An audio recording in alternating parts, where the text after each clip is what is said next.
This podcast contains adults using adult language. You have been warned.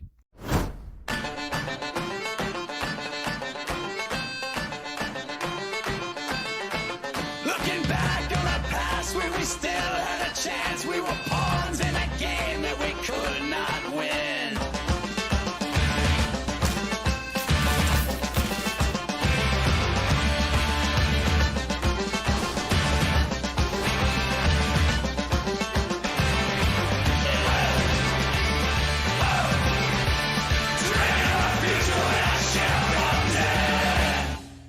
Or we are. We are. Hey, there's people on screen, and Well, I don't want to be Jesus on Christ! screen. What Can the you hell? Take us off screen? What the hell?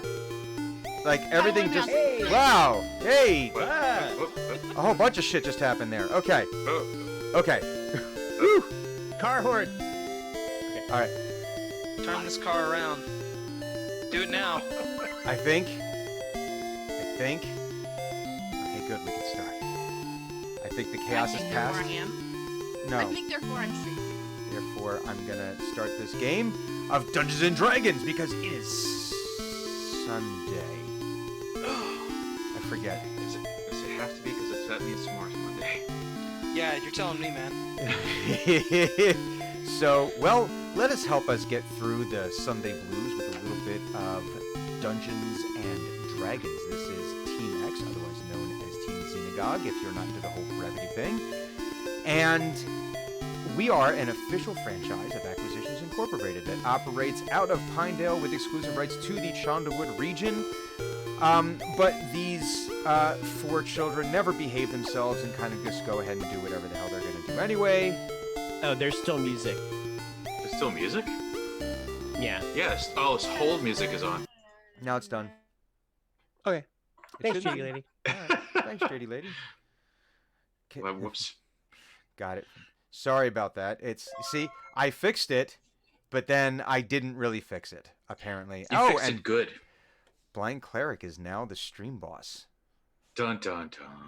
Kill me if you can. So, well, before we get into introductions, if you would like to try to take away all of his hit points, you could become the stream boss, and that means that all of the players get a refill of their specials, and I have to burn my one of my Dark Inspiration dice. Now, as of right now, I do not have any Dark Inspiration dice, and everyone is full. But it should not keep you from trying to attack virtually through the stream Hugon's or Blind Cleric's hit points. Well, you could always emotionally attack me. Well, I prefer not. Well, I mean, I'm just saying that, like, attack is an available option. You Yes. just have to be choosy about your method. Just understand that if you do attack him, and not specifically attack his hit points by bits, cheers, follows, and subscriptions, if you do choose to attack him directly in any other way, there will be reprisals. Oh, yeah. Dealt forth from the beard. Or, you know, didn't we discuss this that we were gonna pet the beard? No, that's a $500 fee. That's a So- tier. That's the That's a tier. That's a Patreon tier. If you want to pay me $500, I will allow touching. Of the beard. Nothing else. But anyway, For $650, you get to help groom the beard No. that's at least with 1,000. a With comb. oils, so that way you can get that whole dripping Hugon experience. Got it in there. No. Congratulations, Clues just tripled the price of that. You're welcome.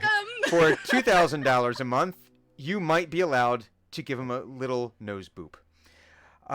Maybe. Maybe. But Maybe. Lick 'em. he's like, wait a minute, hang on. Now we're talking about some real money here. Hang on. But I am Brian Wiggins, the Saint Brian. I am your dungeon master and the dungeon master for this motley crew of people here. So shall we start with the introductions of today's players before we get into the more important things of today? Starting as we always do in Quadrant 4, moving in a clockwise direction. Has anyone gone back and actually verified this? He does occasionally say anti-clockwise. Okay. I'm Clues playing Jenmai Gemweaver, Tinker Norm Extraordinaire Sorcerer, and a whole bunch of other stuff, and I fully expect to blow something up. Things happen. things happen. Moving along. It happens. Hi. Magical bullshit. I'm Viking Goat. I play Gentle Drink, Nature Domain Cleric, and very grounded. He's grounded, and he's going to have... Oh, you're so goddamn. Yeah. I suspect he's going to get a good talking to from not only Hugon, but some kid's parents.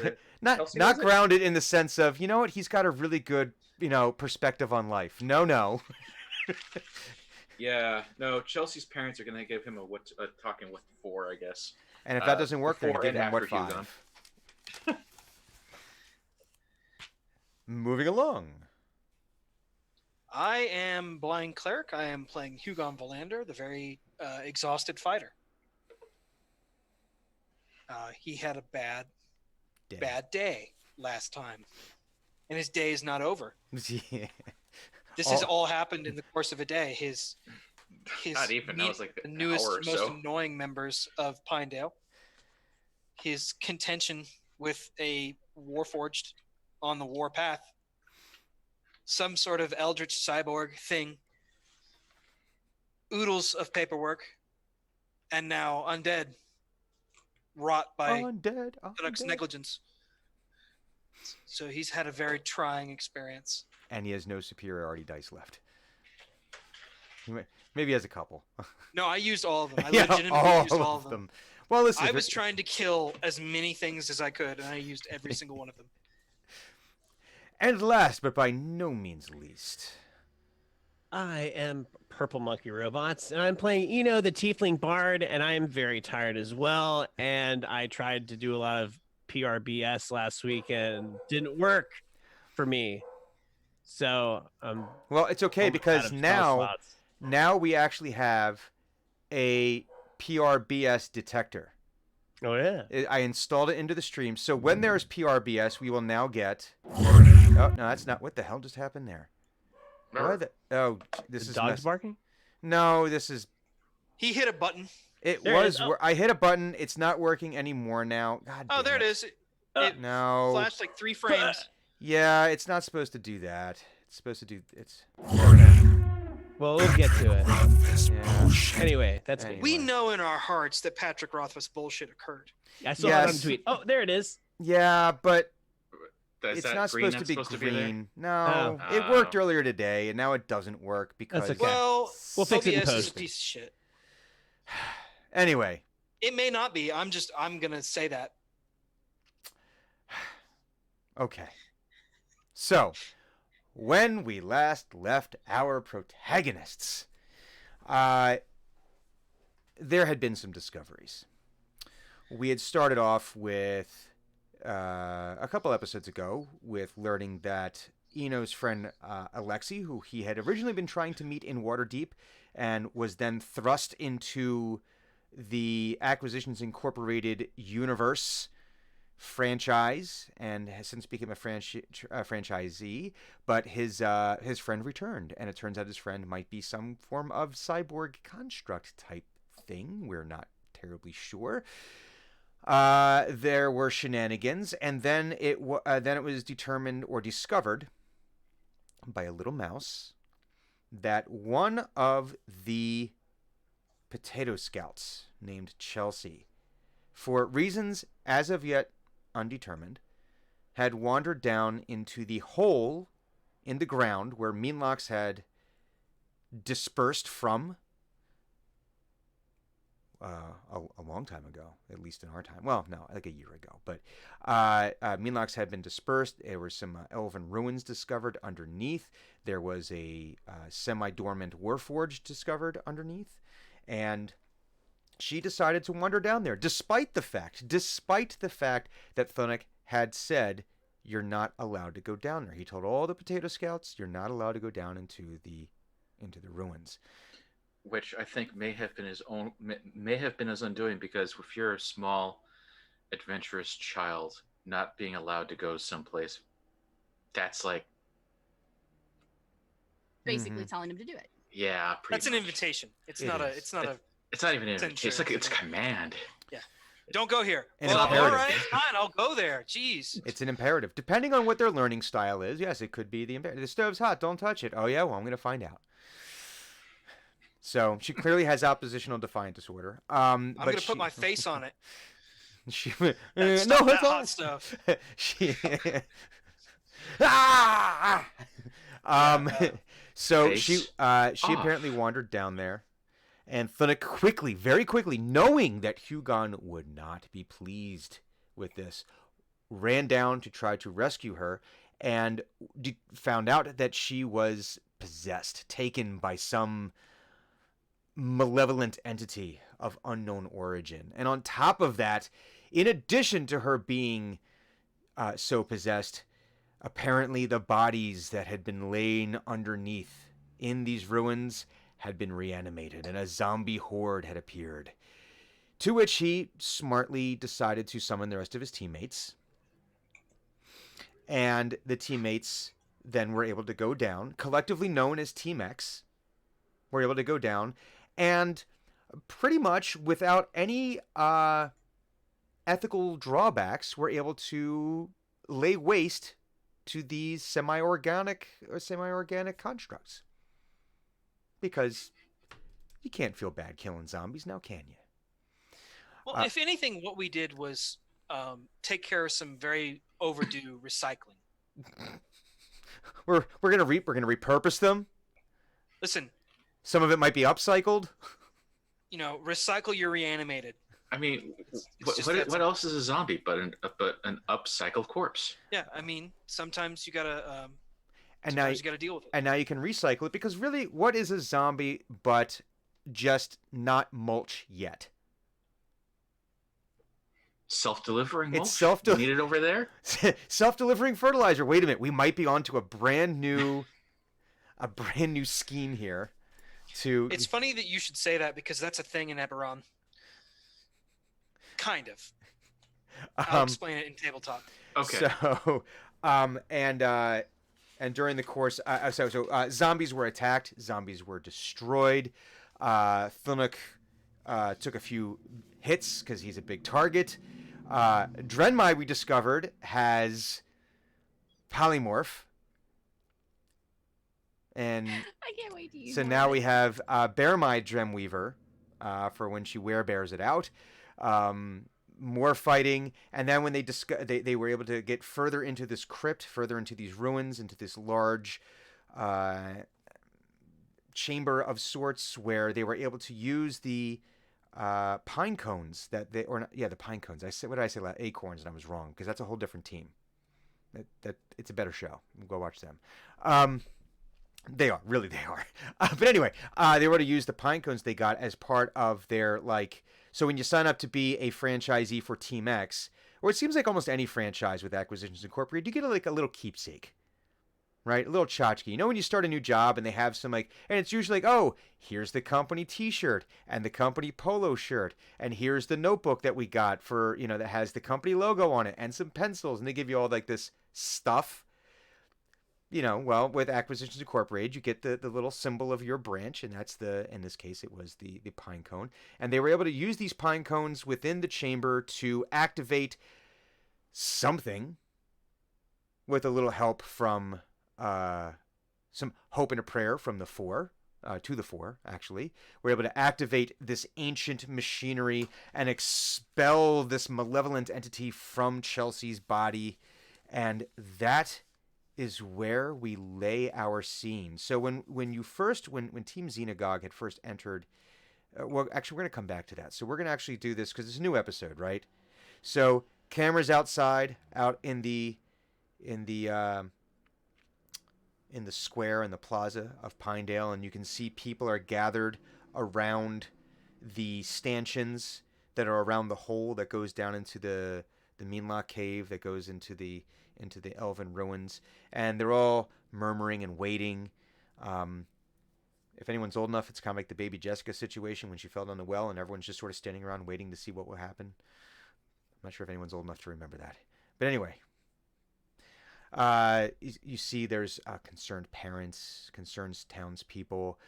Some of the town guard is making sure nobody else goes down there. Some of them are insisting, no, I can help. I know how to help with this. Because they climbed a rock once, so that makes them an expert to go down and fight zombies and try to retrieve this little girl. And I'm sure if they knew there were zombies, they wouldn't be so bold. No, man, you don't understand. Like, I read this book once, and like, I killed a squirrel, so I think I could handle these zombies, man. Cool. Well, you'll be the first to die then. Yeah, but Next time we have a zombie problem, I'm sending you into the woods. Good luck. This is the way of it. And you can see so the potato scouts are all gathered around, but they're not going down. Not going down. They're heeding what the Spud Lord has said, not to enter into the caves. They know that they're worried about their friend, and the camera goes down into the cave. And here, as we go down, we see some of the spies that were trained are now just basically acting as guards. They're starting to make sure that they're protecting the.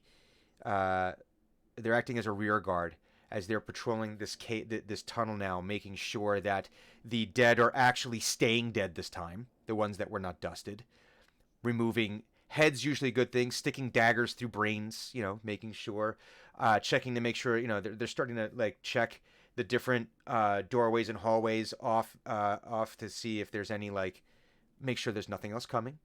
They're paying attention. They know they passed all their testing. They're putting it in action here. Camera continues to go down. It gets very, very dark, and finally we open up into this antechamber, or this chamber. And when you had first entered it, it had been this fluctuating purplish light flowing through the glyph that takes up the entire floor that you have since fixed and realigned properly. And but it was this odd bluish purple pulsating color that wasn't quite, almost it was like a short circuit underwater. If you've ever seen whenever you see this post-apocalyptic scene of a sunken ship, and some of the lights are still on, but they're kind of flickering because they're just waterproof enough, but that was sort of the look of the lights before. But once you realigned the glyphs and Thunix said a prayer to the four, this greenish, this light green, life-affirming energy had flowed through the entire glyph and flowed up through this upside-down, elongated pyramid that's suspended from the top of this chamber, had flowed all through that. And it's actually the glyphs, the writing on this pyramid is now visible. It's not flickering anymore. You could actually read some things there. There's it's a little bit well lit, but you hear a low hum from deep beneath the floor, and it started after you had realigned the glyph and done this prayer. And it's not like a grinding or anything. It's just more almost like a distant, well-tuned generator running. Just a very low hum. Not even a vibration in the floor, but you can sense that you're not sure if it's from the magical energy flowing through this, if there's something else happening here, but that is where we lay our scene. Would you say that it's like a Honda generator sound, or like a or like a H&M diesel, or like a FEMA generator, or hobgoblin generator? I'm just going to ignore that question because... Well, listen, you said you described a generator, and there's many different and kinds. now you want to know what kind of generator. Fuji. I think it's a fair question. I mean, it could be Briggs and Stratton, or it could be a Honda. So I want to know if I can tell if it's like a certain note. If there's like a, can I play? Is it just a or is it like an actual, is it? Is there a rhythm to it? Does it? Yeah. Is there any kind of rhythm to it, or no? It's pretty steady. It's okay. It's steady. It's steady. Yeah.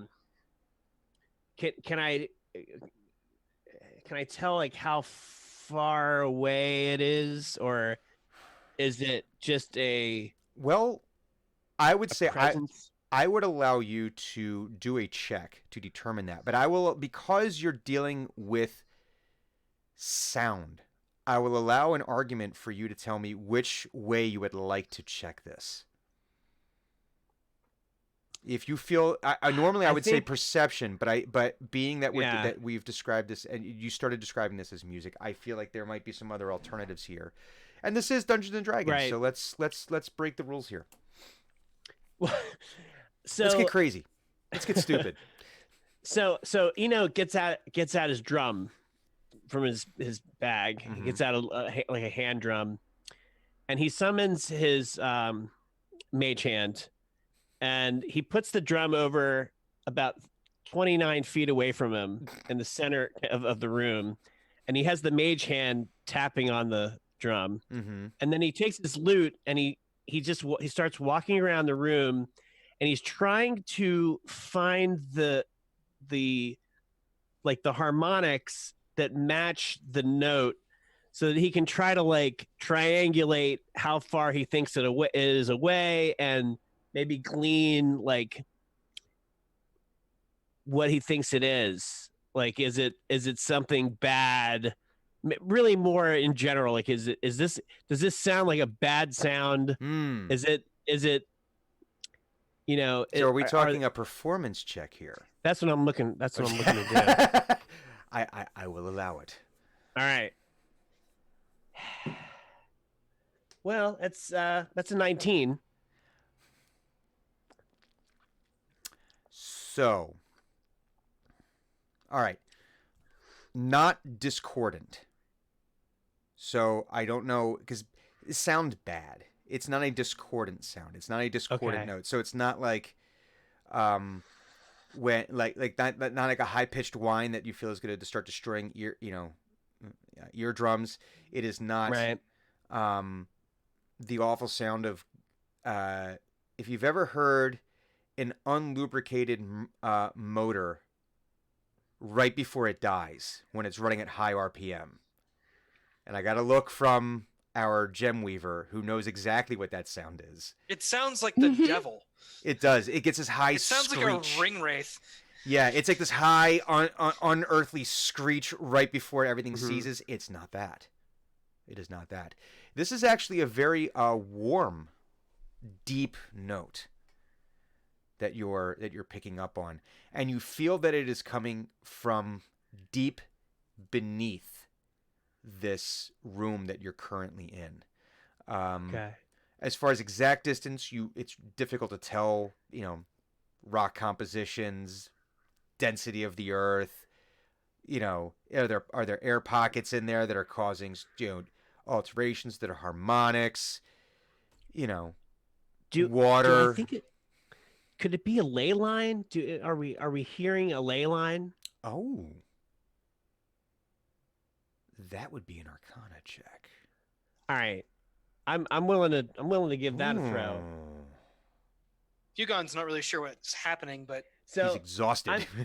it's true. Eno's just walking around. yeah, Eno's like going do do do do do do do do do do do do do do do, and then this drum do do do, and then so all of a sudden he stops playing and he kind of waves his hand, and the mage hand just hovers over the drum, and he puts his arms out and he tries to completely unsuccessfly figure this out because I rolled a 7 total. And that's the we've come to know and love. And then he just shrugs. He's Bardic inspiration. No, I used them all. It's it. I'm out. You do feel so as you were doing this, you were able to find almost like a divining rod. As you were walking around, you were able to find something that was resonating. You're not sure what that is, though. Okay, so he just gives a vague like. I don't know. So he's just like something down there. I try to figure it out. Interesting. It's like resonating with the. Then he would start going like, it seems to be resonating with the harmonic frequency. I tried to figure it out. I tried to reverse it. Yeah, I tried to reverse the polarity of the harmonic frequency, and I I came up empty, fellas. Did you take into account the acoustics of the room? I did. I want to see Eno and Hugon actually starting to have a conversation about room acoustics. Yeah. And I did. No, I mean, not really. No. Sorry. Do you have any suggestions, Hugon? I'm out. I mean, other than sending the grease goblin after it, no, not really. What's the grease goblin? Oh. That thing, and he points at Dren. That's not very nice. I don't fucking like her, so that's just right? And just shakes his head and says, Eno disapproved of that. -10. Eno Yeah. disapproves. will remember this. Can I go up to like the pillar because you said that there was writing on it that appeared? there is writing on it, yes. I want to go look at it. But you cannot look at it. Your eyes are wanna touch burned it. from your face. That's okay. I can just make mechanical ones Does later. she still have tongues? I hope that only not. lasted an hour, right? Isn't that how long it lasts? An Yeah. hour? You have to 1 hear hour. the language. It's not. Yeah, it Yeah, wouldn't no, be. that's comprehend. over. Never mind. Yeah. So the well, I very guess- tip of this is sitting about 10 feet above the ground. Okay, so it's way the fuck up there for me. Yes. But it is Thunuk would scratch the top of his head on it should he walk past it. Is it like etched in, or is it glowing, or what does it look like to me? You don't see any etchings, but you also do not see any it looks like one enormous piece of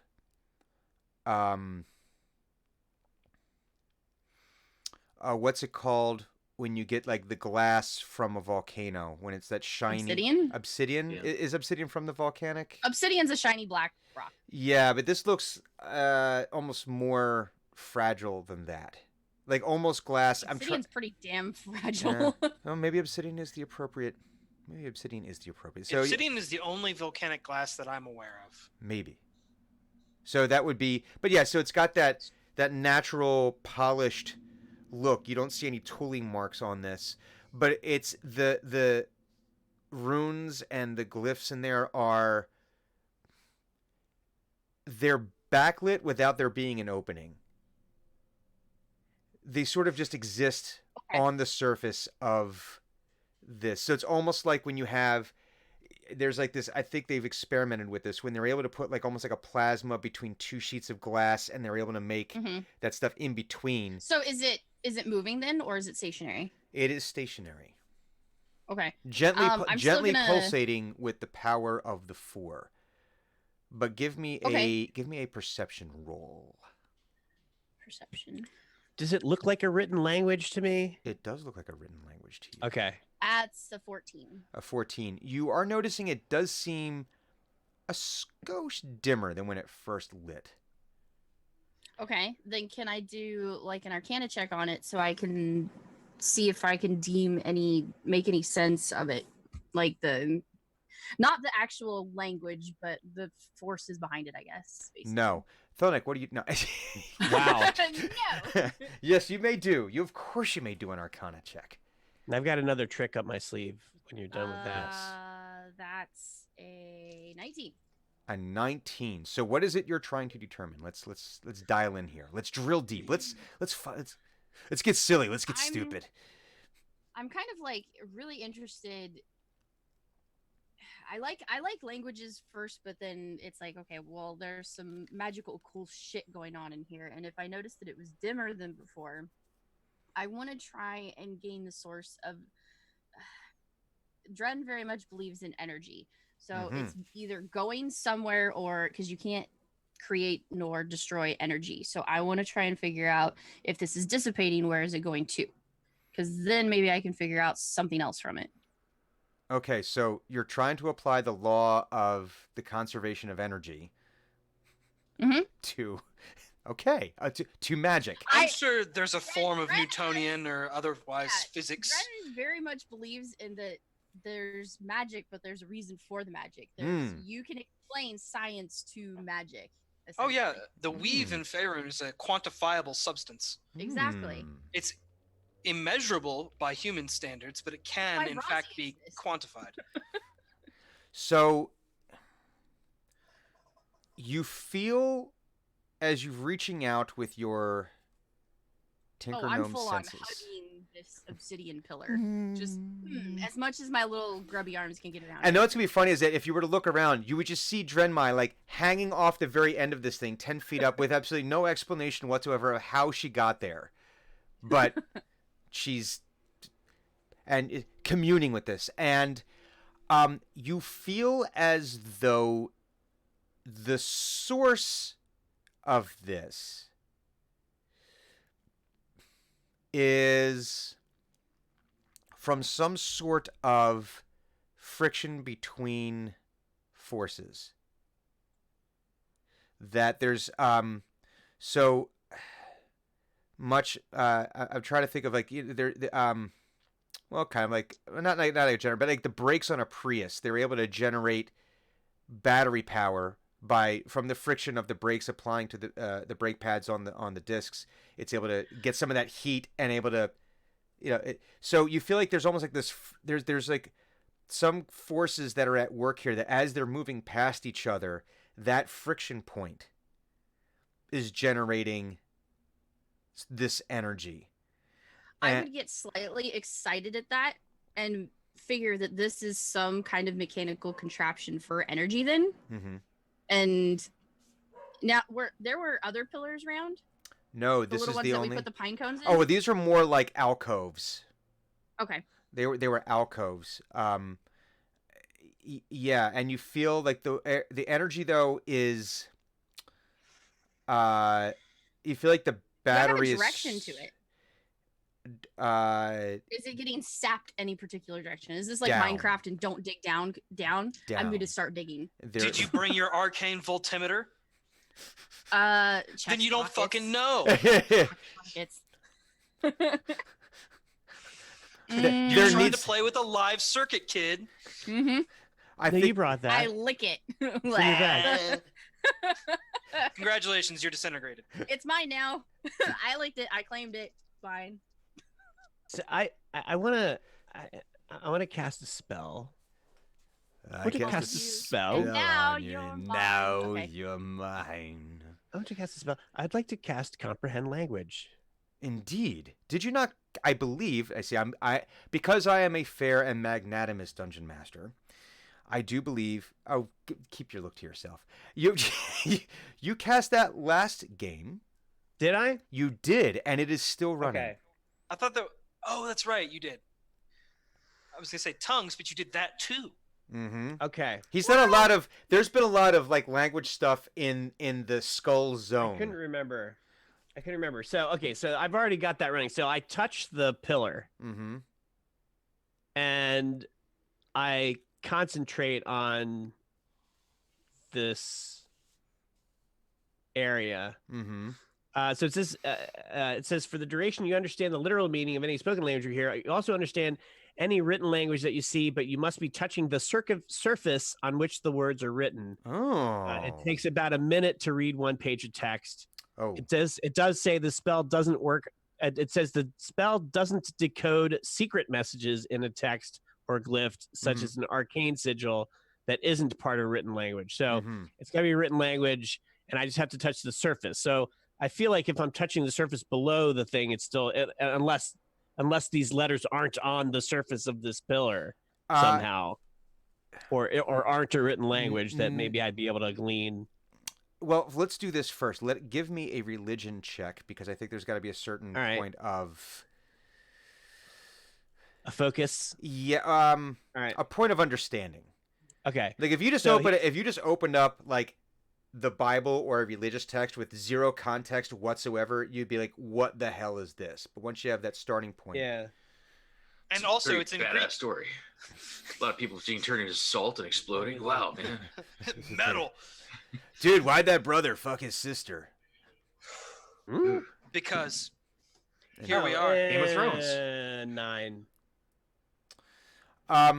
So you are able to determine this is a language. It appears to be of some kind of. Some of the turns of phrases appear to be some form of Elvish. It appears to be religious in nature. Okay. You are able to pick up that much of it, and as you're reading, it appears to be telling a story of some sort.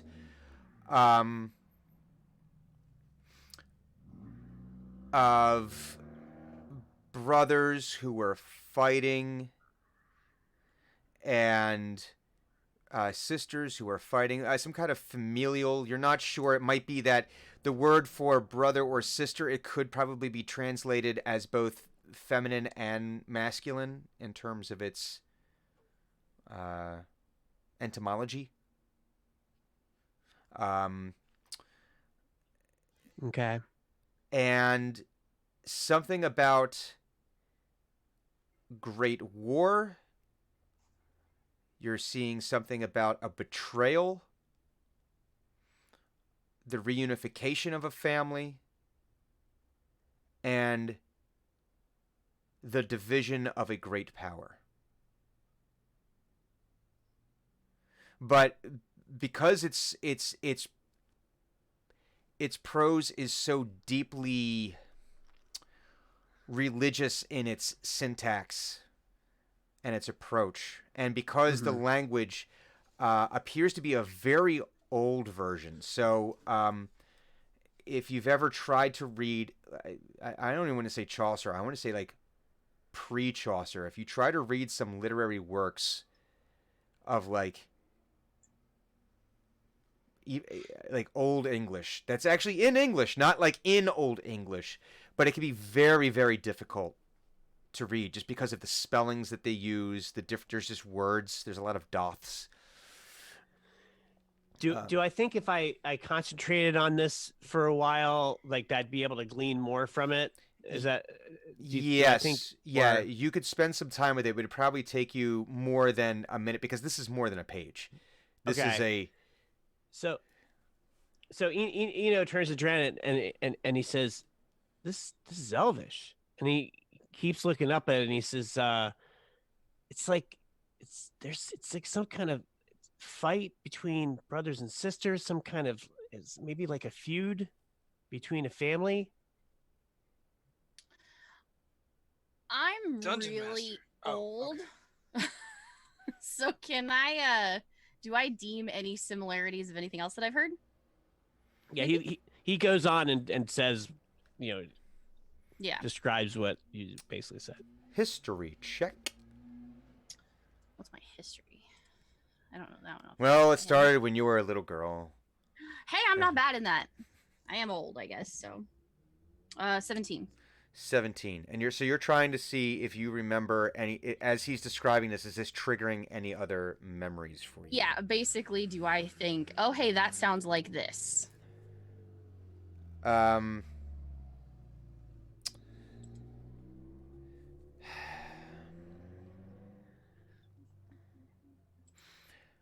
As a little girl, you seem to remember being told a story,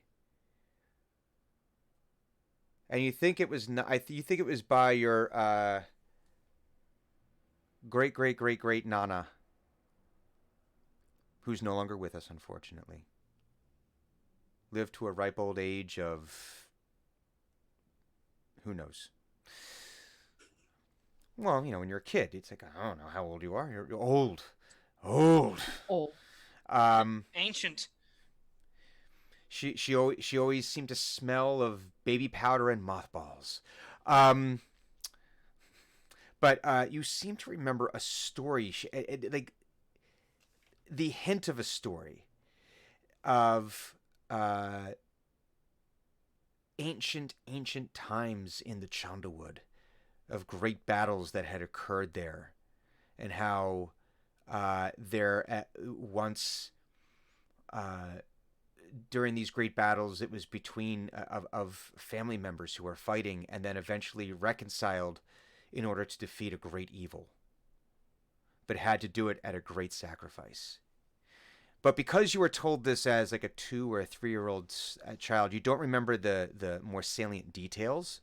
But there's the emotional notes that as he's describing this, you can remember sitting in front of the fire, wrapped with you and your brothers and sisters and cousins, as your great great great great great nanny was telling the story, as she was sitting there probably tinkering with something, little screwdriver, and like just sort of, like some grandmothers will sit there and tell the story, and you see them as they're like knitting or crocheting. Mm-hmm. No, your nanny was like sitting in the rocking chair, but she would be tinkering with something as she would tell these stories, like little adjustments here and there. And his little baby Dren, probably the head too big, big eyes, Oh yeah. and it was one of your favorite stories. But alas, she passed, and you have not heard the story in some time. I would like to see if I can glean context without being 400 years old. You youngster. Shut up. I hate you. Throws a rock. Bonk. Essentially, what I'm trying to glean is this sounds like a civil war. And what I am trying to do is gain some sort of confirmation of that. Mm-hmm. To see if this is one of the sort of famous and well researched and scholarly wars that is known to modern people. Yes. So should I roll a history for that? You should roll a history for that. I've got a 19 on the die, so 25. You are quite certain that you have never read of any stories specific to this about the Chondalwood. Now, you also know from your readings and from your history lessons that there was at one point a elven empire in the Chondalwood. That had both the empire itself and its capital city were known as Rushianjan. And you also know, as elves tend to be, they were, especially in that age, notoriously secretive. And outsiders were not privy to the details of the inner workings of their empire. And they did not share this with anyone other than the elves. If there was a great civil war, it would have been no, we are not telling you about this. Is there any indication of what sort of elf? Because there are many. In this region, they were known to have been green elves. Okay. That explains quite a bit. To Gideon, but not to you. Green elves are a problem. They're kind of hardcore. You got like elves, right? Then no. Then you got like green elves. They're hardcore about being elves. Well, I mean, they're also like the foot soldiers of the Fae, or were back in times unremembered by mortals. They were not nice. Elves in general tended to not be nice.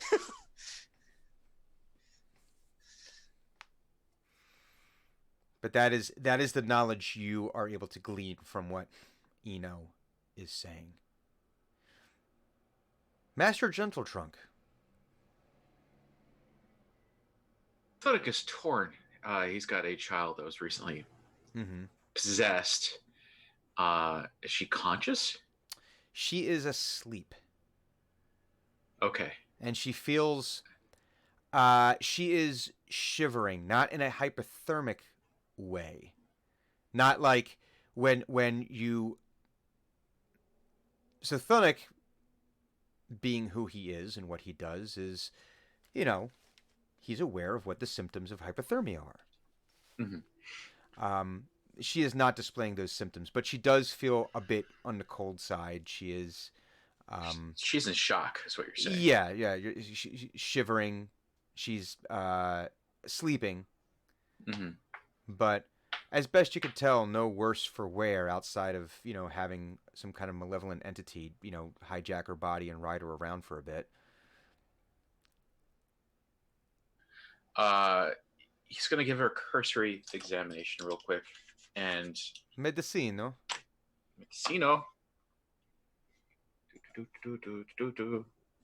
I don't suck at that. 24. 24. So, Thunuk with very gentle hands you're able to, it does the once over. Checking, very careful, because this is a small child and Thunuk has very large hands and he is very strong, as we have previously determined. But in this sort of situation, these are well practiced hands, and you're able to give her the once over, and does the smell of the breath, because you can learn a lot just by what's happening there. You're feeling her temperature. You're doing the whole mom thing, here, checking here. You're feeling for her heartbeat. Yeah, she feels like she's in shock, but not. You don't feel she's in immediate danger, but you're not quite sure of. I'm not sure if Thunuk has had.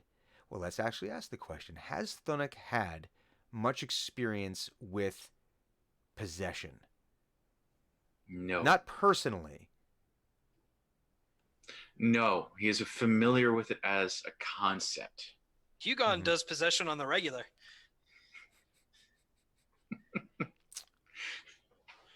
I don't think Thunuk's aware of that. But no, he is familiar with it as a concept. Mm-hmm.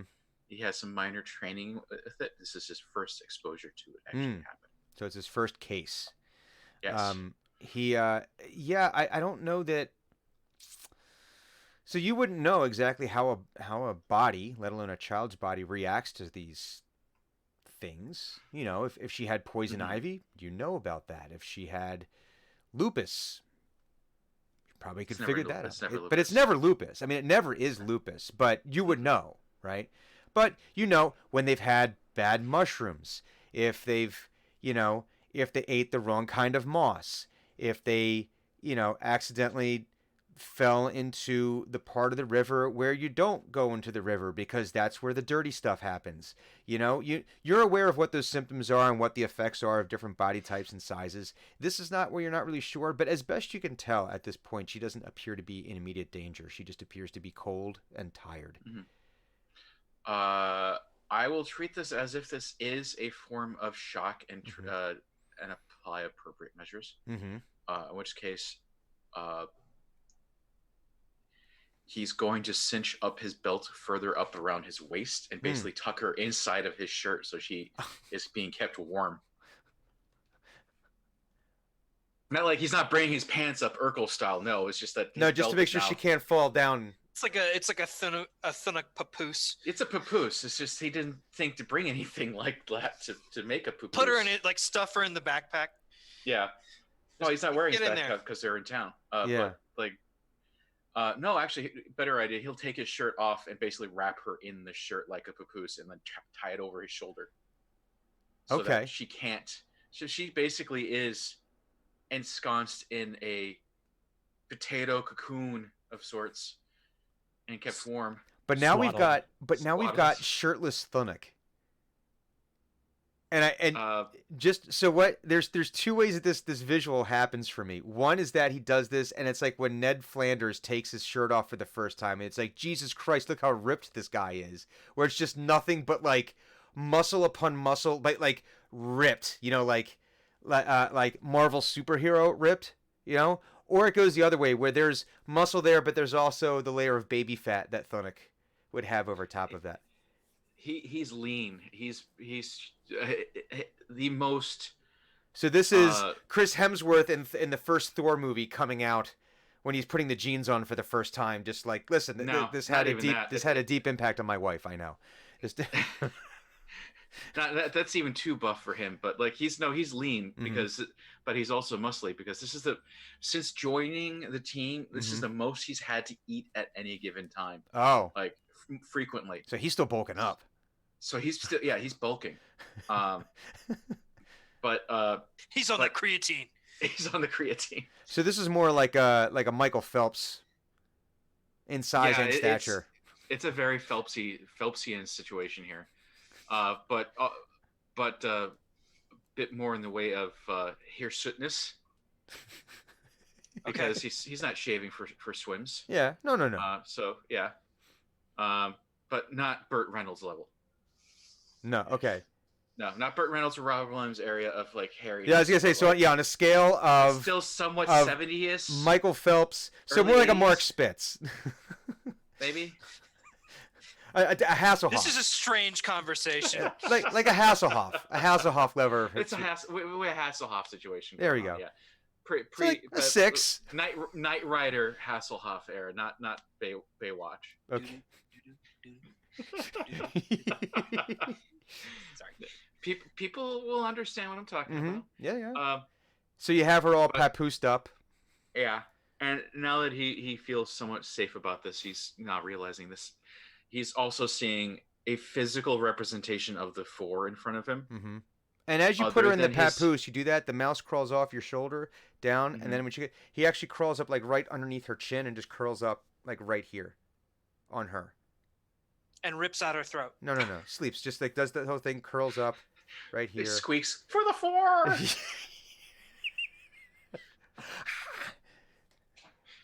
And all of a sudden it turns into Watership Down. And he just wants to do his part. He wants to help. He helps. Yeah. He's gonna basically baby monitor. I help. A little mouse baby monitor. I help. Right there. I help. Yeah. Little mouse licks and sleep. It's like a turtleneck. So then he reaches up and touches the upside down pyramid. Yes. To one end. Because he's everyone else is. He's now allowing himself to feel awe because he's never seen, aside from his medallion and a handful of things that he's been shown in visions, he's never seen a physical representation of something that belongs to the 4. Mm-hmm. This is the first time. So we've got Drenmai hanging off the point, communing. We've got Eno touching it, but like actively trying to read. And I almost imagine like the mouth moving a little bit, like trying to like, no wait, what is that phrase? No, what the fuck does doth mean? There's too many thous and thys. It's like kind of like working out the sentence structure. So then boom. And I want you to make a religion check, but with avantage. Ooh. Avantage. All right, so let me just roll this twice and then do the math on the higher one. Oh my gosh. I had a situation where it rolled to the 14 and it was about to go to 20 and then it went back down to 14. But no, religion minus 16. I still love the fact that we have a cleric who's got a negative on his religion modifier. 16. Yeah. Now 16 is that'll do for what we're looking to do here. So you feel as you're doing this almost like a conduit, that you're creating a conduit between this pyramid and the floor, and you feel the power of the 4 flowing through you, but not in the way that you felt it before. Generally speaking, you're aware of the 4's presence, and you've had conversations with various aspects, but it's always with one aspect of it. Even when you were at the lake and in your dreamscape lake, speaking with the mysterious old man. I feel like we need to have this little asterisk at the bottom. Please see episode. Need to add that to the bottom of the screen there. Yeah, little footnotes. Just a button that you can hit that's like see episode whatever. Yes. I'm gonna have to add that. Even when they were together, you were feeling them as 4 separate entities.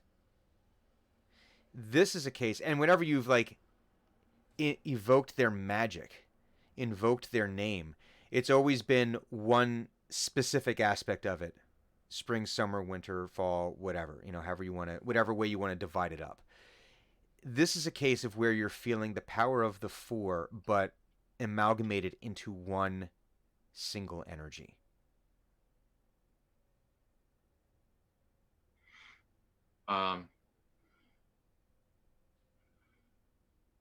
And you hear an echo of a voice in your own mind. Not like actually in the room, but just sort of in your own mind. You hear, or maybe in your soul. You're not sure. Maybe fearbolgs don't have souls. Maybe they only have roots. We don't know. You hear an echo of some chanting, and you feel a great sadness, and then you hear this distant echo of, to save them, we can no longer be one. And a deep, profound sadness just fills you up. And then you feel the spirit of the four divide. This amalgamated this amalgamated energy is then the four separate energies that you've become well acquainted with. And then a moment later, you just feel the conduit of that energy again, that single amalgamated energy, but a little bit less than it was before.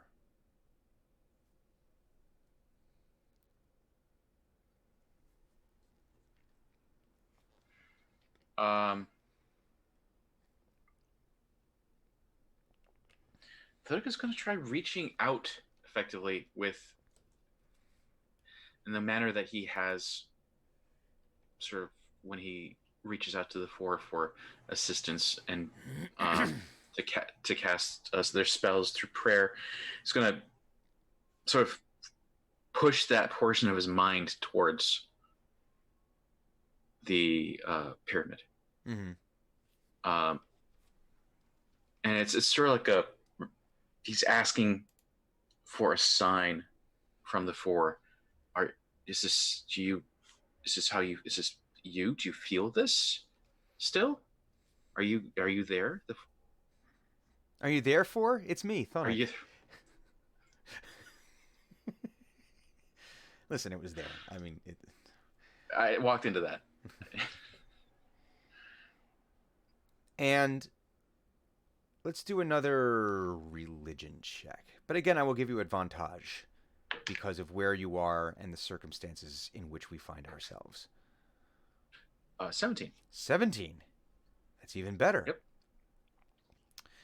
And at the base of this, almost if you were to look straight down where the point, if the point of this pyramid were to actually hit the ground, where that point on the ground is, you can see how this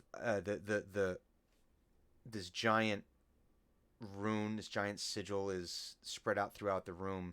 And if each of these leaves represented a quadrant, where they meet would be the point, where these quadrants meet would be the point. It's 0.0, of the Cartesian coordinates would be right to where this point is. And in each one of these quadrants, it's almost like an echo of an otter, an echo of a little mobile toadstool, a little echo of a hummingbird. Like you're seeing the various aspects as you've come to know them of the four, and you feel a sadness out of them, but also maybe some hopefulness, a little bit of the smallest glimmer of hope.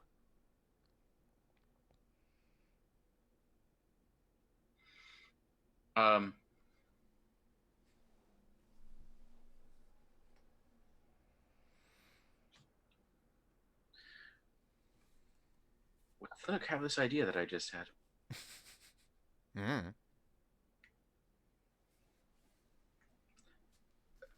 Playing lots of video games with RPG elements. I'm looking. My brain says go look for levers to make the point hit the floor. I gotta step on the right tiles on the floor. Speaking of RPGs, we have a very interesting scenario wherein we have like completed a quest objective, which is like save the child, and now we're fucking around in the dungeon looking for stuff we haven't found yet. Yeah, whilst that's, the objective is on someone's back. that is classic completionist Classic. playing. This is like it's a little bit like Skyrim, just a little bit.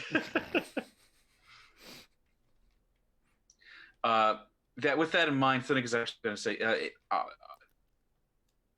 tell everyone I have to take her up out of here. She's saved, but she's not. She needs to rest. She needs to go home. We need to get this kid out of here. So I'm going to go back to the surface. You might not want to hang out in here without me. I'm not sure. Just, I don't know. This place is very much, it's heavy with Force stuff. And yeah, I don't know. Maybe. I'm gonna.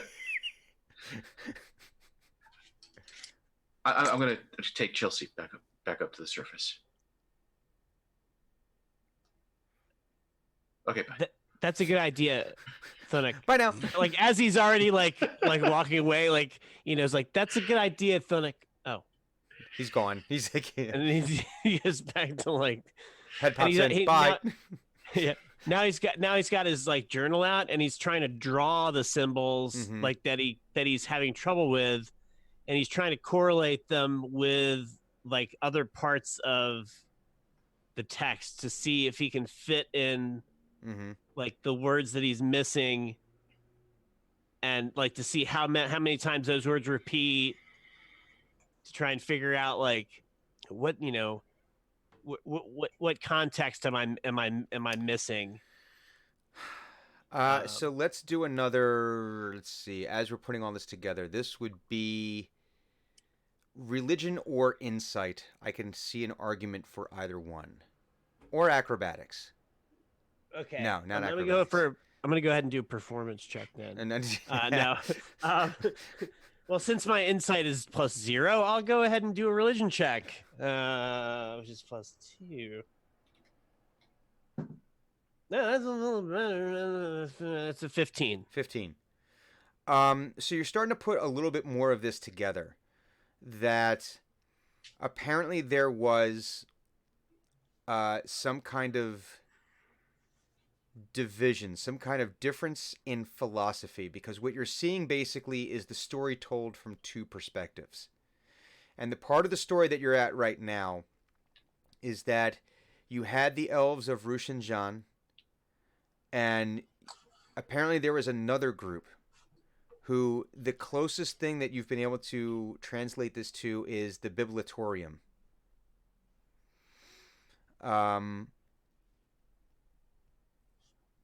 And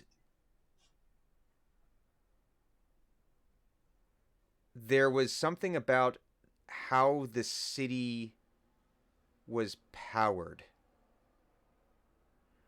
And at some point, the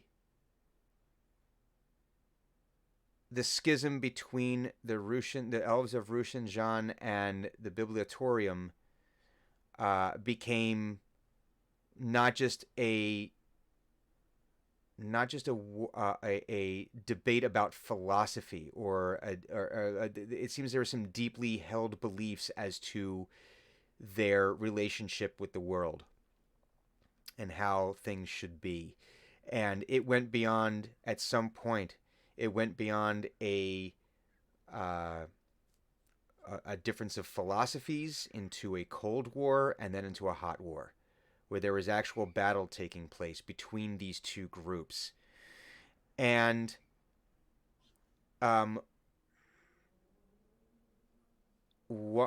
it appears that one word that you have not seen before that you would probably need to do some more research on. There's references on both sides to some entity known as the Lililican.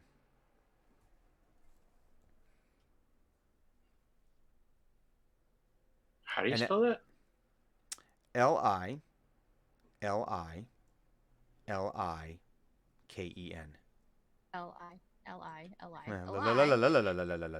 Lililiken. The Lililican.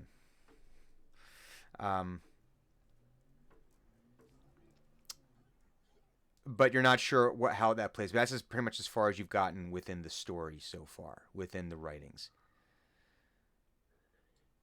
So I think once he hits that, and he hits that sort of note in his mind, he's thinking that word. He's thinking that word, and then he just starts saying it over and over again. He just starts going Lilican, Lilican, Lilican, Lilican, Lilican, and he's like, Dren, Lilican. Does this word mean anything to me? Lilican? Or is he just saying funny Lilican? like sounds at me, and I'm gonna throw something at him? And he jumps out of the way. I got. Oh no, I'm not 18. throwing anything at you. I'm waiting. Oh, damn for it. the DM. I'm waiting for the DM to tell me if this word means anything to me. That would either be history or religion. They're both the same. Doesn't matter. Wasted a perfectly good dex roll. 18. Save it, because if this doesn't mean anything to me, I'm throwing something.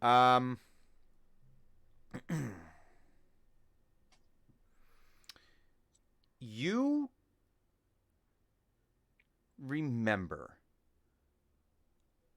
while you were receiving the instructions for the construction of your lantern, which was not originally supposed to be a lantern, when you originally took that job from the mysterious Which you stole. figure.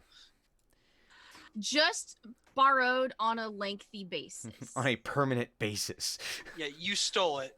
You're not convincing anyone, not even yourself. You remember vaguely him might have using that term in an almost prayer-like fashion. But you So really weren't it's paying not attention because it's you were not paying like attention a person, place, or thing. well, you're not.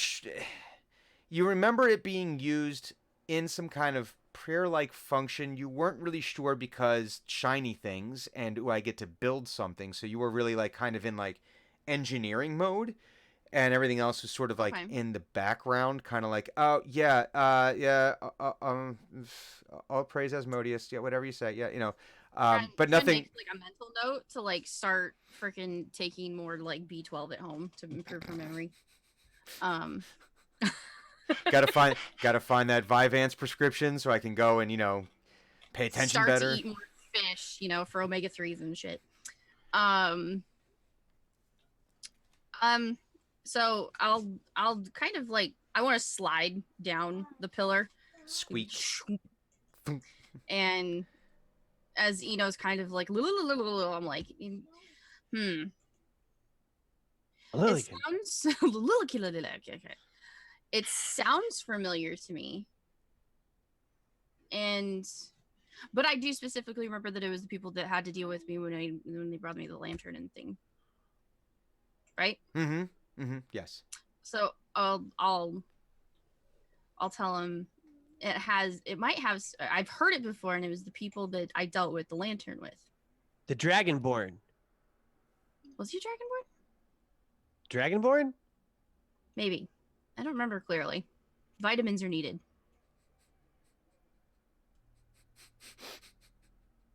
Looks in the bag. I suppose like CPNs everyone is gonna kind of look the same to me because I noticed like knees and feet. So that's like my, it's like when I take Alex to conventions and I give him the camera. All I see are pictures of butts everywhere because that's his distance. So well, there's a butt, and there's Are we another sure that's a butt. height issue and not just we now know that he enjoys butts? yeah, no, it's just how tall he is. Okay. And We'll have to see. Once out... he gets older, if he's 15 and it's still nothing but pictures of butts, then we know. Once he's my height and then it's pointing downwards, I'll know, which is fine. He gets it from me. It was a dragonborn that asked me to steal your lantern. Can I do a self memory check if I remember if it was Dragonborn? Self memory check. Yeah, per history or history. That'd be history. I can't insight myself. You can't insight yourself. That would be. That's can I TOS validation. You're not introspective enough to insight yourself. This is true. Not allowed to insight yourself on stream. That also sounds 12? painful. It does. Is it like self-trepanning? Possibly. Yeah. What does a 12 get me? Not much. Now, yeah, you're remembering knees, feet, black cloak, gloved hands, speaking in the royal we, Okay. and I'll tell I honestly don't remember. My excuse, he's cloaked, so possibly. Eno tries to do an impersonation of the Dragonborn. Oh no. to jog her memory. Yeah, he's remembering what the Dragonborn sounds like, and he starts going, "Does this ring a bell? Does they sound like this?" Like however the Dragonborn sound is as close as he can get. Performance check. Performance check. He just wants to roll a performance check. I know. I'd like to roll a performance check, if I may. I like to get good cheesecake. Oh shit! It's 28. Nice. You nail it. You nail the voice of this Dragonborn. It is emblazoned in your mind because this is what really started your current story arc. Right. She's like, we would like you to build the lantern, and it should look like this. I immediately get scared and I thwap him on the head. Ow! Roll dex. Sorry. 16, 18. I rolled 18. Ah, missed me. Ah, fuck you. No, I get to roll against it. It's contested. Yes, it is contested.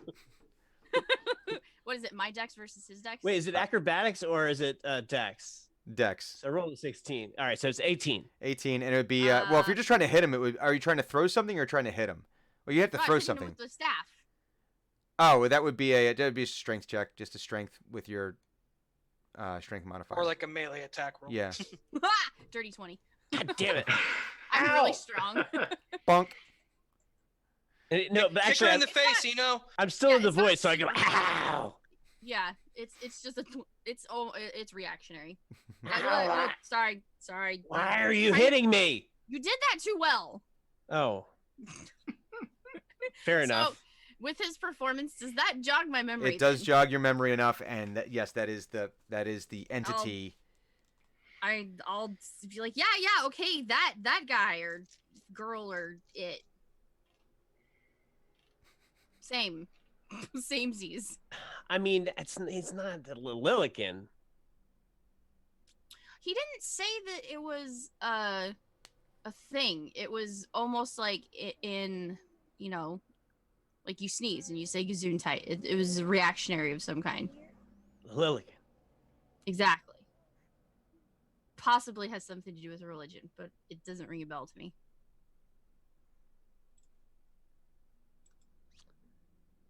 I think I'm going to try and do a history check. The Or story. religion if you're better. Yeah. Oh, what? Yeah. Was that? Oh, I said or religion if you're better at that. No.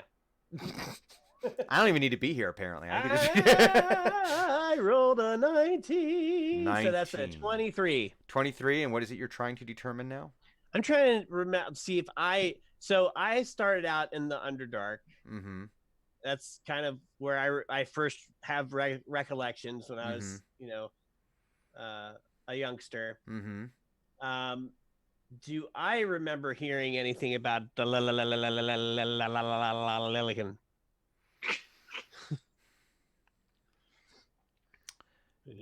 There was. So on your journey out of the Underdark, which was fraught with danger and adventure, stories of which we shall investigate at another time. When we release the Eno supplement of young Eno and his escape from the Underdark. When I write my book. You do remember. So let's see. I'm trying to remember how old was he when he left the Underdark?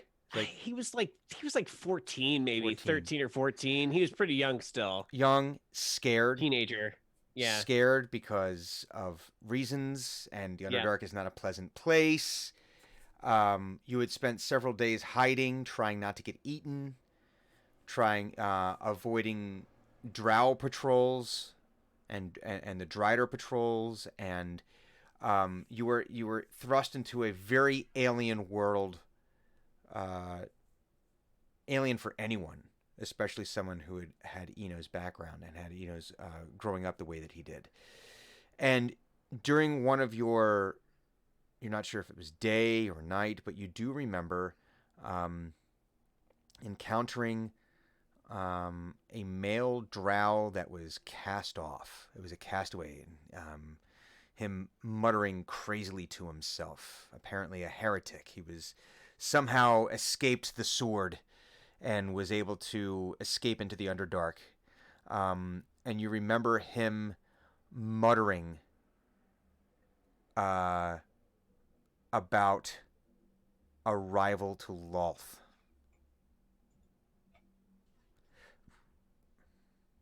A story that no,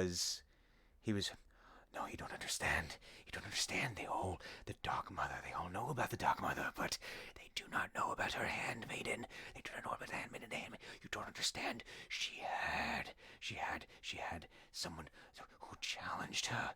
No, but we don't talk about that. No, we must not talk about that. We must not ever talk about the Lil again. We must never mention her. No, the handmaiden. But they've tried to erase her from history. But you cannot erase what is and what was. Once knowledge was created, knowledge cannot be uncreated. And just endlessly. But that's about as deep as that conversation went. And then he tried to eat his own foot.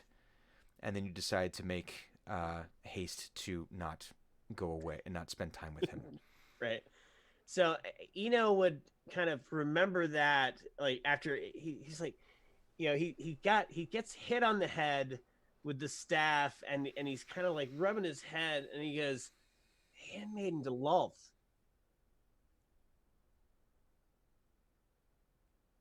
Dren, Lililican's a handmaiden to Lolth. Great. I smile and then not smile. Hey, Hugon, guess what? What now? We've made new friends. Did you? Hmm. Which ones? I look at Eno. And Hugon is just feeling... Hugon, you're feeling like this exhaustion to your bones. I would like to sleep. You've never felt... You've been through many, many battles. Some of them long and drawn out. Battles that require the utmost endurance. And you know that kind of fatigue. Where when you get done, you hit the rack and it's like immediate sleep. This leaves that in the rear view. This is so you figure that the power that you are channeling, whilst somewhat divinely inspired and given, is also basically, it seems like it requires to use you as a battery to do it. Mm-hmm. So Eno will briefly mention the encounter with the drow, the heretic drow, and that he was muttering this over and over again, about how the Lililican was a handmaiden Lolth. How does that equate to a friend? Well, I mean, Lolth's not so bad, I guess. If you're a drow. Yes, she is. Well, if you're a drow, that's all. You know, that's what they're all about. They're all about the Lolth. And nodding, like, yeah, see. Shut up, Dren. But we should probably get out of here. Well, if we're done, yeah, I would like to leave this place behind. Do we need to come back? Dren? I can't really get any more information out of it, and I was watching, I'm assuming you have some kind of knowledge of what's written on there. Unless I you want me took to start notes. digging, because apparently energy's going somewhere and it's down. I mean, I took notes. It ain't going anywhere. It's big. I mean, unless there's an earthquake, I guess. All right, well, we'll leave and we'll seal up the entranceway a little bit better so that more children can't get in here. No more Yeah. wayward children. And Maybe zombies can't get out. maybe Or have a wights, or guard. whatever the hell they are. Maybe have a guard walk by here once in a while, make sure nobody's trying to get in. Yeah, Something like that. yeah, that's definitely going to happen. Yeah. I'll start walking back towards the surface. Yeah, follows Dren. Hugon plants the sword somewhere in the room, just like tip down and then leaves. I'm sure it'll be fine. It'll And vanish eventually. The poor bastard. and well, as we've mentioned before, like it's just gonna rematerialize at probably the most inopportune time with the person. He's in the outhouse and suddenly this like great sword is just clattering around. Ah! Oh, Jesus! Well, I don't have to poop anymore. It's like a situation where something renders in the video game incorrectly, just starts like It's spinning freaking out. wildly everywhere. And then it launches into the sky at like 900 miles an hour. Damn Well- physics engines. And as you're walking out, Hugon, Alexei falls into step beside you, and in an all too familiar voice that you've heard him using before, he just looks at you and says, "Where'd you get that mask, boy?"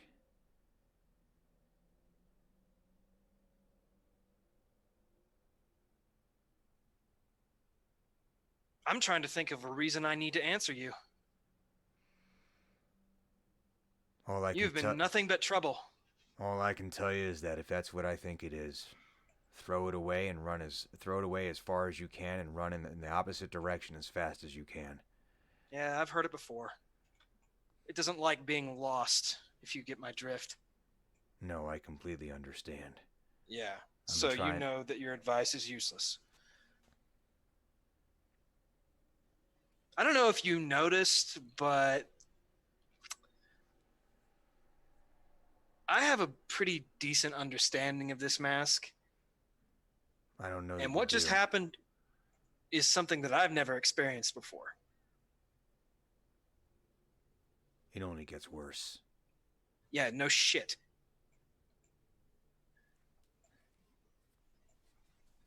You got an attitude like my son. You know I that? don't want to talk to you anymore. And I need you to understand that I don't really want to see you anymore. You are a problem causer. And if we didn't need you, you wouldn't be in my town. I don't care if you're friends with Eno. Let's get one thing straight. You are an aberration. You are some sort of abomination. And I am watching you with the intent to put you out of your misery at the first sign of problems. So you know where we stand. Oh, I know exactly where we stand. Good, then quit talking to me. Yeah. Well, when you feel like you're up to the task, boy, you let me know. And he just walks away. And Eno says, I mean, don't we all wear masks of one kind or another? I mean, Not in you the know. mood, Eno. Not in the mood. So he just starts playing a song. Yeah, A just jaunty like playing the tune. flute. A jolly old ribald tune. Yeah. Well, gathered friends, this is going to be where we take the halfway break of our game. And we are going to be back very, very soon, very, very quickly, with another half of a game. Which half, I don't know. It might be the first half. This might have been the second half. I don't know. Maybe We might this- Tarantino this shit. We could just, maybe we'll play like a quarter at a time and just like kind of, yeah, you never know. Just edit and splice it, and we'll fix it all out later.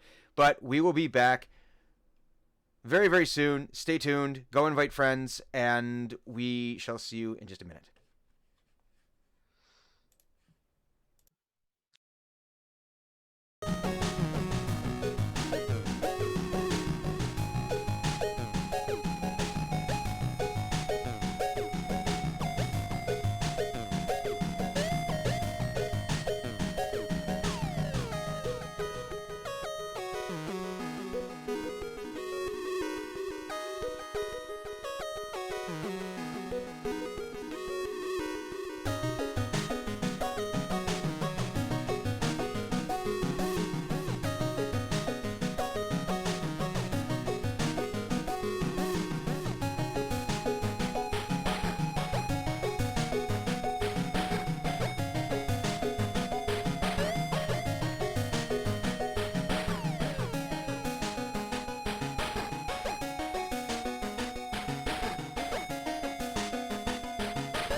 Now the frickin' thing works.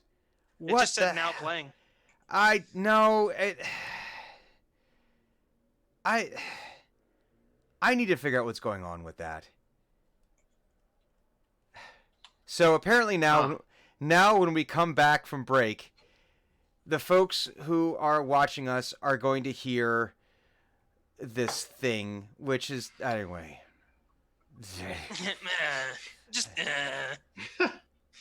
Just I don't understand my technological leprosy. I just don't. I wish I did. Gathered friends, we are here to play this game we call Dungeons and Dragons. Where before our heroes were Alright, attempting no, I have limited patience for that. You have exhausted it. Yeah, it's gone. Gone. That meter dropped to 0 immediately. It's like when you say fluids, gone. Moist. Or, nah, moist doesn't bother me. So, we're playing Dungeons and Dragons, and I'm going to use the words and somehow make all of that make sense. I don't know how it's going to happen, but that's how we're going to do it. When we last left our protagonists, they were uncovering some information about this underground ruin beneath the town of Pinedale. They were able to save Chelsea the Potato Scout from an uncertain future, and we're able to learn a little bit about maybe the construction of this and what happened, and maybe a little bit, maybe no, maybe there's more information that needs to be uncovered. It is to be determined. But Thunik, you come emerging out into the sunlight from this dank, dark dungeon into the crisp autumn air. It is now, I'd say at this point we're probably getting to be closer to sunset, which, as we know, in the autumn is going to be closer to like 4 or 5 o'clock by Earth reckoning. About now. Well, we're beyond that now here. Well, you're Florida. Maybe you guys. Well, you're further south. You get better sun. Got like 15 minutes left, I think. You come blinking out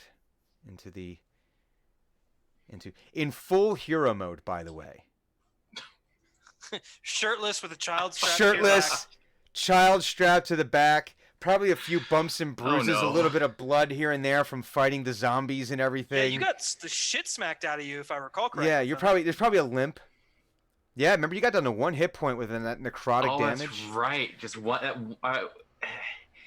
That one hit took like everything, but like 3, and that brought me down to 1 because I already been hit once.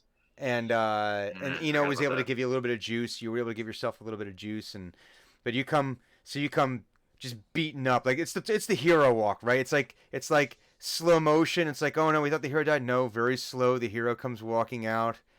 The girl, we got Chelsea on your back. Chelsea's parents come rushing over, and you're able to hand her over. I'll make sure to take the mouse off because I don't think they understand how assisted mice work. Assisted mice. Well, right, yeah, the mouse just scurries back up on your arm and like up on your shoulder. Mm-hmm. Probably goes up and like nests up in your hair. Just he might have a home up there. You don't know. And you're able to and they're so excited that they see her, and she's just sleeping. Now, do you hand her with the shirt, or is it like you unwrap her and hand her over? Like a loaf of bread. I imagine during the walk back up, Mm-hmm. she's sort of become slightly more with it. Mm-hmm. You're twirling it. Yeah. You do the nunchuck thing on both of the figure 8s behind the back. I take the kid out and like twirl her like a wet towel. Well, you got to get all the moisture out. Just But launch no, her. I- The last thing you want to do is hand back a moist child to her parents. It's gross. But I imagine that she's in like full parent. My parents. I've seen my parents, and I've just experienced bad times mode. Mm-hmm. there's that switch that always flips when you're a kid. It's like everything was fine right up until you saw the people who were in charge, and you're like, oh, time to. And now you are in trouble. Oh, but like before that though, The okay. waterworks. So It's like time for the waterworks, basically. So as you're carrying her out, you swing the papoose or the reverse papoose around, or did you have her in front of you or in back? I'm trying. I had her in front so I could look after her. So you're able to kind of start unwrapping her, and as you get that, you're basically able to fit her into like the crook of your arm. You know, Linux a big boy, you know. Yeah. And so you have that, and she like as she does that, she kind of like does that kind of like kid kind of like half awake thing, you know, when you're it's time to go home from grandma's and you've been in the car, and you're like asleep, and it's like you like so she kind of like she's just like, Thunuk, you came and got me. Yes. Why did you go in there? I just wanted to see. You weren't supposed to go in there. It was very dangerous. I said so. Are you mad at me? No. I'm just disappointed. That's not him grimacing, it's me. The fact that he actually had to say that. And like wells up a little bit. She's like, I'm sorry. And then kind of like snuggles in a little bit and starts to go back to sleep. So the hero emerges up the steps that have been constructed and up, and so like we've said before, like because there's some archaeological value down here in this elven ruin, that you know it's been shored up and wooden steps have been installed, so that way for easier access, because you don't have to go sliding down a meanlock hole every time you want to go in. And let's face it, What if you want to go sliding? Well, that's what the hill's for. Oh, okay. That's what the Dren's test hill is for sliding. And into the river. And down into, well, that way you have a soft landing, right? You don't want to slide into like off, you know. So you come emerging out, parents, and then it's like as you get the tears, just the waterworks turn on, because it's like, you know, there's a lot there. There's a lot to process for a little kid. Although I don't know, maybe Thunuk is crying now too, because he's got to. But you know, and there's a lot of thank yous between sobs from the parents. If Thunuk isn't crying, he very soon will be. Wow. He's not, but yeah. And you can see like the rest of the potato scouts are kind of like gathered. They're like waiting for you, and they were like, you know, like they had like that anticipation of you coming up, and there's a lot of curiosity, morbid or otherwise, not really sure, you know, kind of like, did they want to, you know, it's their friend was in trouble, but she was really brave because she actually, like, for them it was like, wow, she actually went down there, but Thunuk had to go get her, but she's safe now. And you know, there's a lot of like so all the potato scouts are gathered around, and there's like all the townspeople, the guards are still trying to keep people from going down, and you know they're telling the one guy's like, I could have got her sooner, man, I mean, like, jeez. And he like looks at you, and he's kind of like, oh yeah, I mean, good job, I guess. And like, you know, walks away. Does Hugon hear any of that? We're pretty far behind still. Okay, good, because I'm fearing for that man's safety. At some point, I think Hugon's going to need to hear that guy, though, just for shits and giggles. And his name's Chad. Well, Chad, you fucked up. Because he sounds like a Chad. Fucked up real bad, Chad. Hugon's like dipwad sense is going. Boop, boop, boop, boop, boop, boop. If I had the fucking energy. Oh yeah. There would be such a haranguing happening right now if I possessed even the ability to raise my voice. So Thunuk, you feel right now it's like the adrenaline is starting to wear off, and you're starting to feel like that post-battle lag. Who's waving at who now? I was waving at Rush Dark Shadow. Please continue. Okay. Oh. I was like, did he have something? Do you have something you'd like to share with the class? No. Nothing at all. Did you That bring was enough like- for everyone? That tone was like the verbal equivalent of giving someone the middle finger. That was. Ooh, I want a cookie. ginger snaps? Oh, there's ginger Ooh. snaps. Oh, it is that time of year. That's what I look forward to. Anyway, we're getting off topic. Listen, at all times listen. of year are ginger snap time if you're not a coward. The same thing with ice cream. Yeah, it's true. It's all Ice true. cream is a year-round food if you're not a coward. My ginger snaps and coffee now. We'll save it for table talk, where we will discuss our favorite seasonal cookies. So you feel like that initial, or that now the adrenaline wears off, and it's that the fatigue starts to set in, that deep hunger. But you feel like you just might need to sit for a moment. Thunuk has that exhausted sit and beckons the other Tatos to him. The taters. Yep. Come forth to your spud, Lord. Answer the call. You make it seem a bit more dramatic than it is. Well, yeah, it's my God. And they all gather around and almost unconsciously within troops, within their. I don't think we did. We didn't. Did we ever discuss what their unit division would be?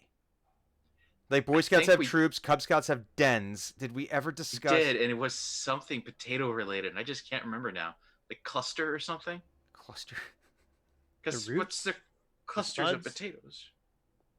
I don't know. Eyes? Tubes. Eyes. Was it I think- eyes? No, the eyes were his spy network within the potato Oh, scouts. right. Yeah. The kid. Accidental spy network.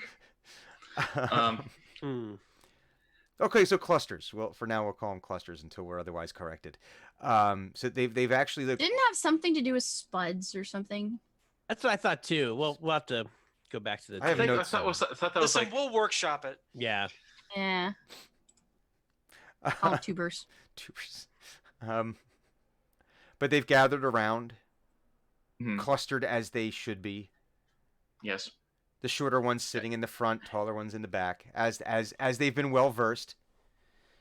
Every now and again, one tries to sort of wander away, as potatoes do, and no, you have to. And like the other one, one of the older ones will grab them back. You gotta be Potatoes careful. are wandering. They are plants. sneaky. Potatoes are sneaky. They're always trying to escape. Extremely tired and worn out and beaten up.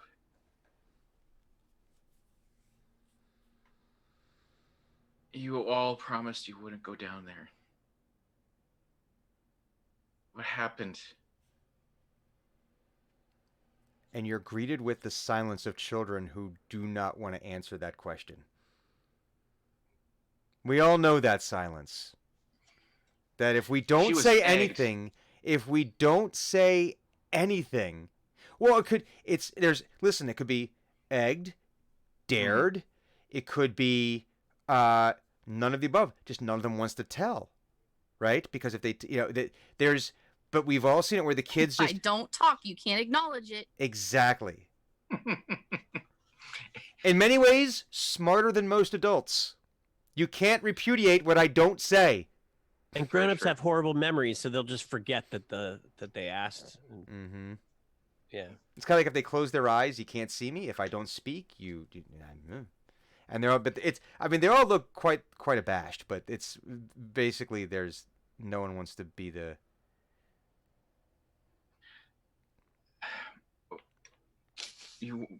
I asked you guys to make this promise for your own safety. And he brings the mouse out. What's the mouse's name? I don't know. What is the mouse's name? Henri. Henri. Henri. Henri. Yes, I like it. The Henri. mouse's name. Is Henri. Henri. Henri. But it's in mouse, so it's like. Well, if you And- said it in mouse, it would. But it translates roughly to Henri. And Thunuk says it in mouse first, and it's like, Henri. If Henri had just been a few moments later, there would be no Chelsea. And Henri is on your shoulders.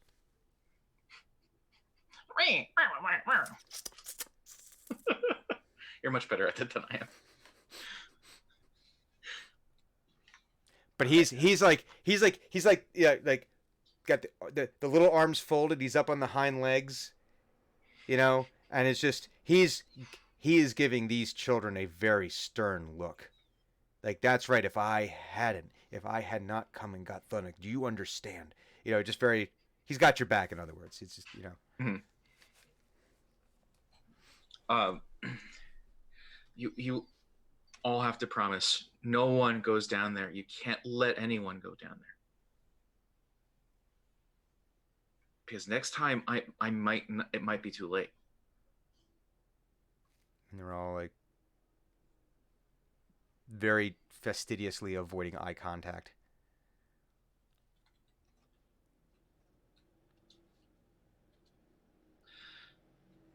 You guys still want to be Spuds, right? And there's the, you know, a couple of them in the front start to like sniffle, like nodding, you know, and well, potatoes make promises and they keep the promises. They might be sneaky, but they don't break their words.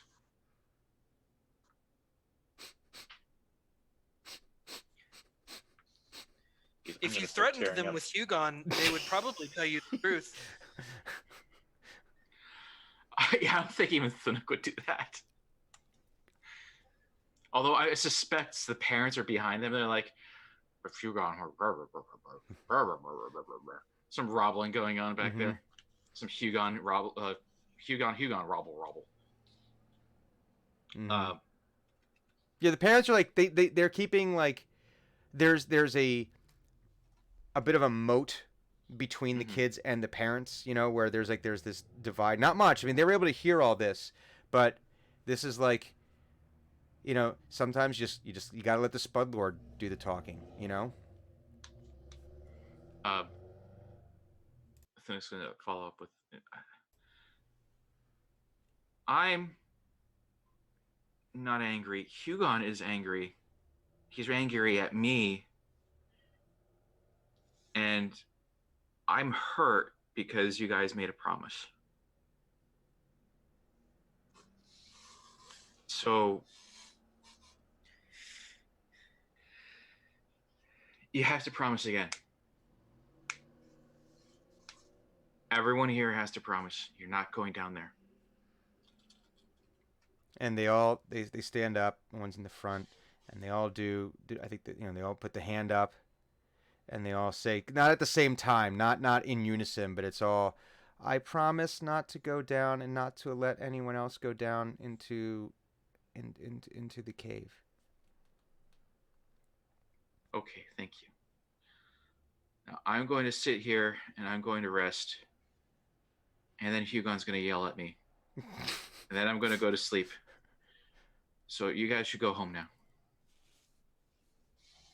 And they all, you know, still a couple of sniffles still, you know, like because they felt like, oh my God, we're not going to be allowed to be Spuds anymore. And then, okay.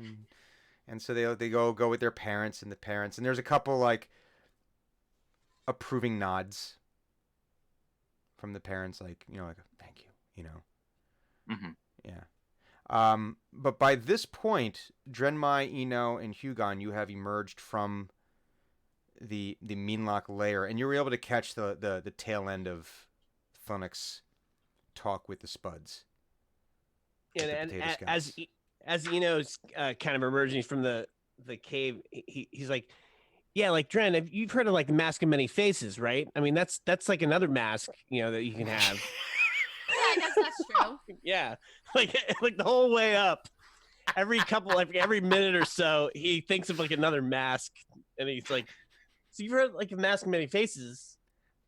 Then there's like a facial mask, you know, it reveals your skin's freshest layer. And Phantom of the Opera, come on, that is a cool mask. Mass Lords of Waterdeep.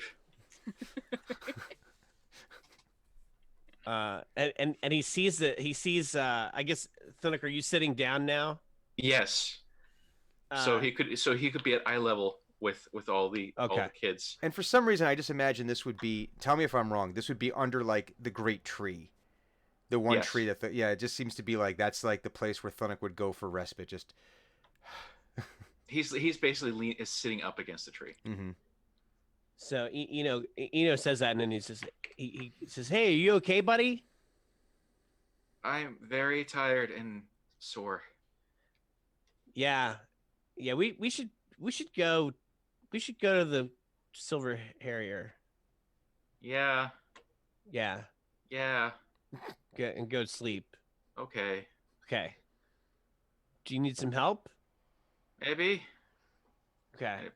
I'm gonna try standing up now, and then it does a very tired standing up. The animation is very slow. It's the same exact animation. It's just slower. Like there's a problem with the graphics card or something. Well, no, it's that they ran out of money, and rather than doing an entirely new animation for him standing it's like up, 3 frames. They have it go a lot slower. You know, it's it's just stuck on one frame, then stuck on the next frame. But yeah, you were all able to catch the tail end of him talking to the scouts and making them do the promise and all that. Is Captain Case around? Not in the immediate vicinity. You could probably find him. There's guards present. I mean, they're making sure now that no one else is going down there. I mean, their big thing was crowd control, because think about it. You've got like an upset parent. What are they going to do? They're going to run down into the pit to go get their kid. Like, no, you can't do that. You're just creating more victims. You're creating more issues. Let the professionals handle it. But it's my kid. I understand that. They can handle it. Please be quiet. But that was sort of like the conversation you weren't present for, but you were absolutely sure happened. And it wasn't because mom and dad thought they could do better. It's because mom and dad feel that, when you have a kid, you have that need to do something to protect your children. And, you've been negligent, and you really need to make up for it. That kind of thing. Well, not always negligent. Some kids do shit.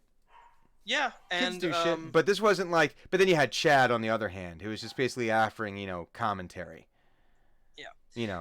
So essentially, I saw a YouTube video about how to use a bow staff. I could probably go down there and going fight to him. kill Chad if I ever hear him open his mouth. That's basically what you're setting this up for. You want me to do this. Hugon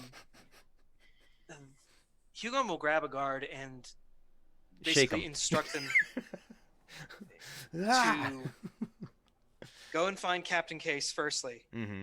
Instruct Captain Case that Hugon is making an executive decision to have this place walled up immediately, like today, and it is to be done with all possible speed. Mm-hmm. And then a permanent guard is to be posted at this location as part of the daily shift rotation. And that's the guy who's late. Yeah. You get to guard the shitty hole that has zombies in it and other nasty stuff. So when I was a lifeguard down at the shore, if you were late or if you showed up hungover, which happened for many people multiple times because this is what you did all summer. But if you were visibly hungover or you were late or anything like that, your very next shift, you pulled bay duty. Which was you weren't with it most of the time. The rest of the time you were on the beach, on the ocean side, with people and with a partner. When you were on bay duty, you were at the bay babysitting by yourself all day, and it sucked, and that was punishment. That's this. Because there's no shade. No. And there's no honor. It's not like, it's like the royal guards at the Buckingham Palace that don't really do anything, but they're standing there, and it's no. No, you stand there and you guard this hole in the ground. You do that until I tell you to stop. So he, gives you the salute and goes off to go find Case and make the appropriate arrangements for these things to happen.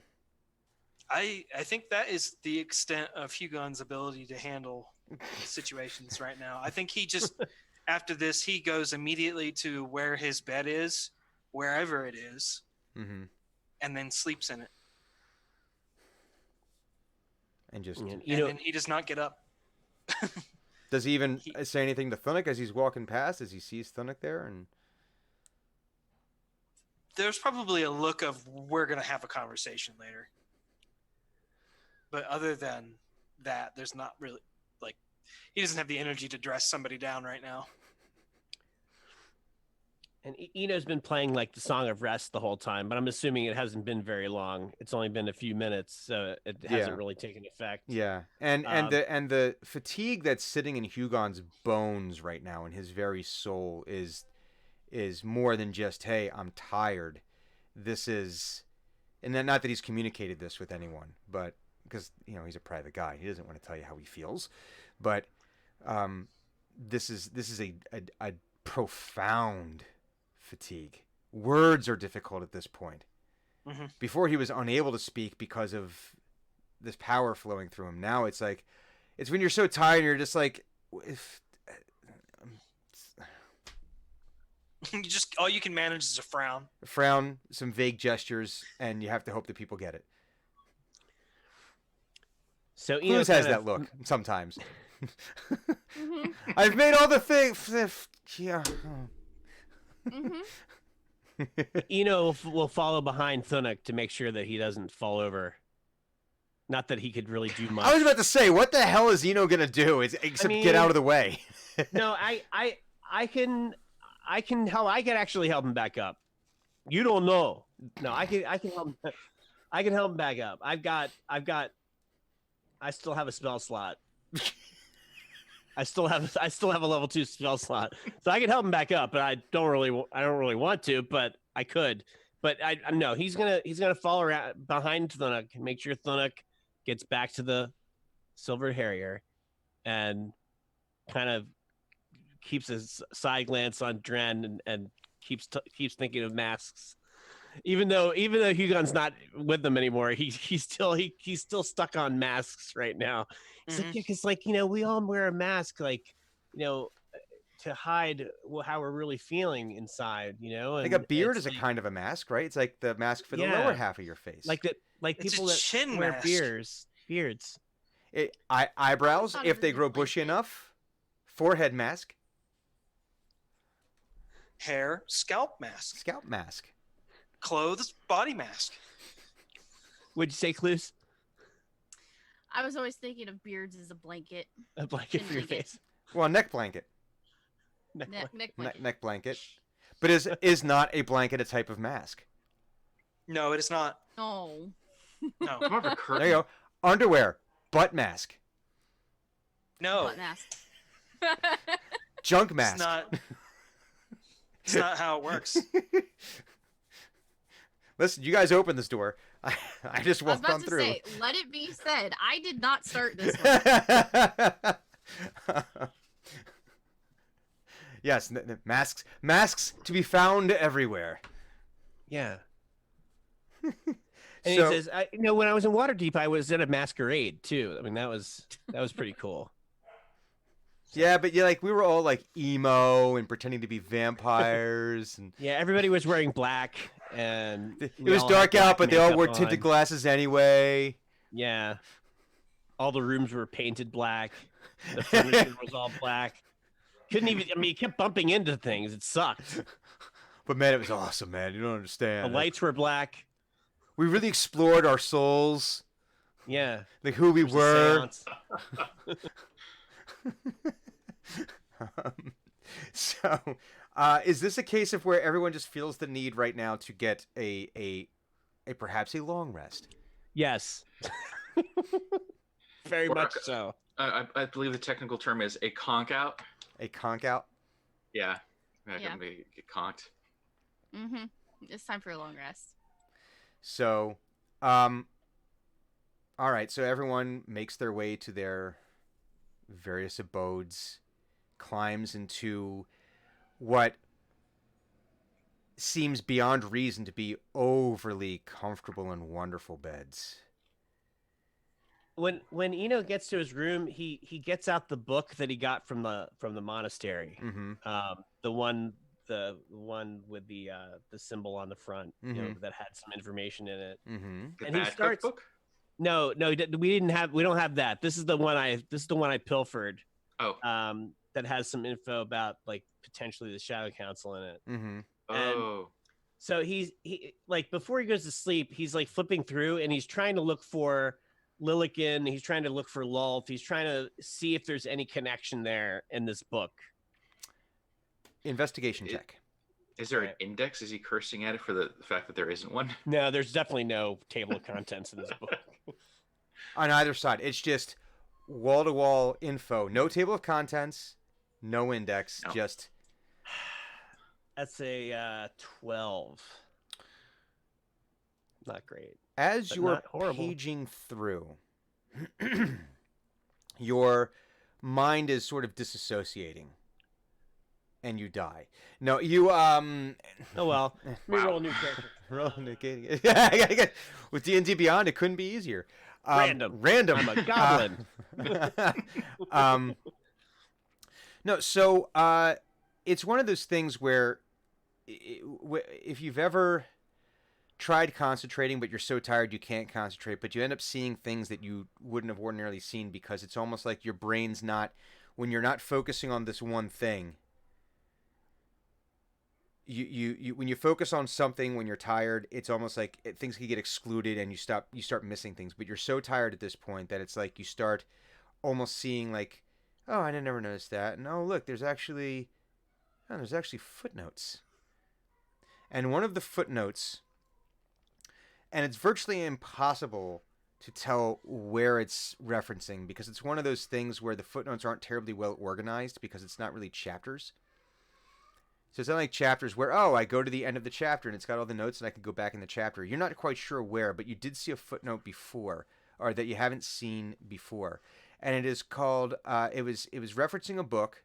So whatever information that they got, they're citing their sources. And this source was listed as Vexing Themes of Shadowmancy and Recipes for All Occasions of Chondalwood Feasts by Grindel Moralax. Okay. Or you're muted. You go. Oh, I was just remarking that that's a strange combination of subject matter. Clipping that so I can write it down later. So I rip a little like piece out of my journal Mm-hmm. and I like a little shard of paper and I stick it in the book and I close the book and I fucking go to sleep. I'm just like, oh, that's pretty. It's like the med student, like, fuck this, I'll do it in the morning. Like, Close, what the sleep. hell is that? Later. Okay. Later. Where's my post-it note that I ripped off and stuck in there, and whatever, or it's whatever bookmark you find. It's like, oh, Yeah, he I just got this picks random something up. bill. A semi-damp coaster. Something. Receipt. Here's a screw. I'm gonna use a screw, and I'll stay. There's a whole nother theme. Strange things that we've used as bookmarks that were not in fact bookmarks. Well, since I'm not a Philistine, I use bookmarks instead of screws. There's Brian. not always time. Screw it.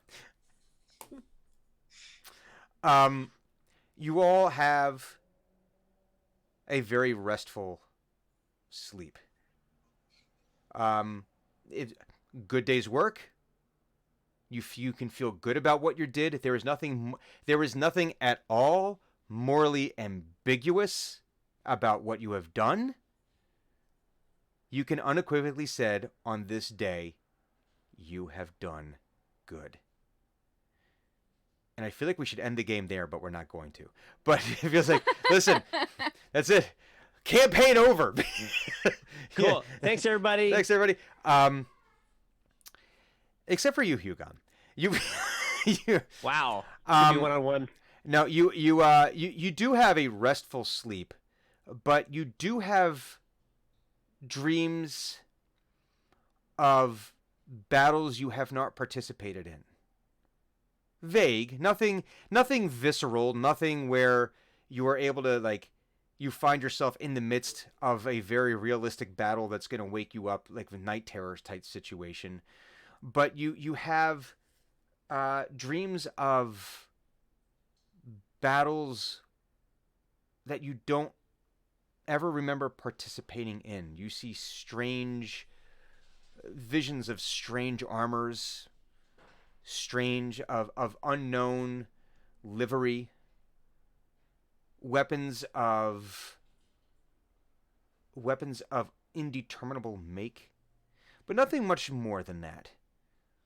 And there's a familiarity to these battles, but nothing like you know for a fact these are not battles that you have participated in, and maybe you read about them. Perhaps you were just a bit of cheese or a speck of meat, a touch of indigestion. You don't know. More gravy than the grave about you, sir. Thank you. And yeah, but overall though, you guys all have a very restful sleep and you awake with your normal morning routines. Although here's the thing, have we ever really discussed the evening routines of everyone? Because we've discussed their morning routines, but I'm curious as to what like the evening routines would be, and it's okay if we don't do them because you would have just like, this is what I usually would have done, but we forewent them because exhaustion. I think we've only briefly touched on it. So let's go. I'm curious because this is character stuff that I enjoy.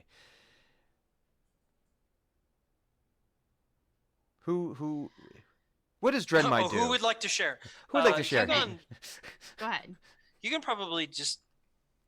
There's not probably really a routine so much as just order of convenience. Mm-hmm.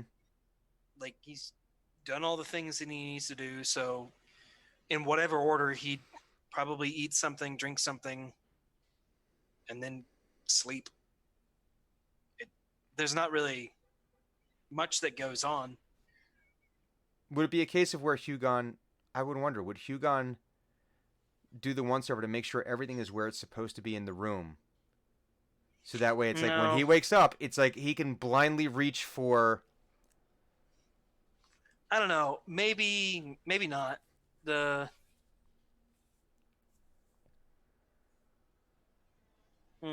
that's not striking me as something he'd do. No? Okay. That's a morning thing. Mm. That's a morning, make sure everything is where it is supposed to be. Okay. The evening is usually for him, like, done doing things, done with, like, having to think. And it's just food, satisfy drink, the needs, sleep. Food, drink, whores, sleep. Well, listen, maybe, but not a nightly thing. That's a campaigning thing.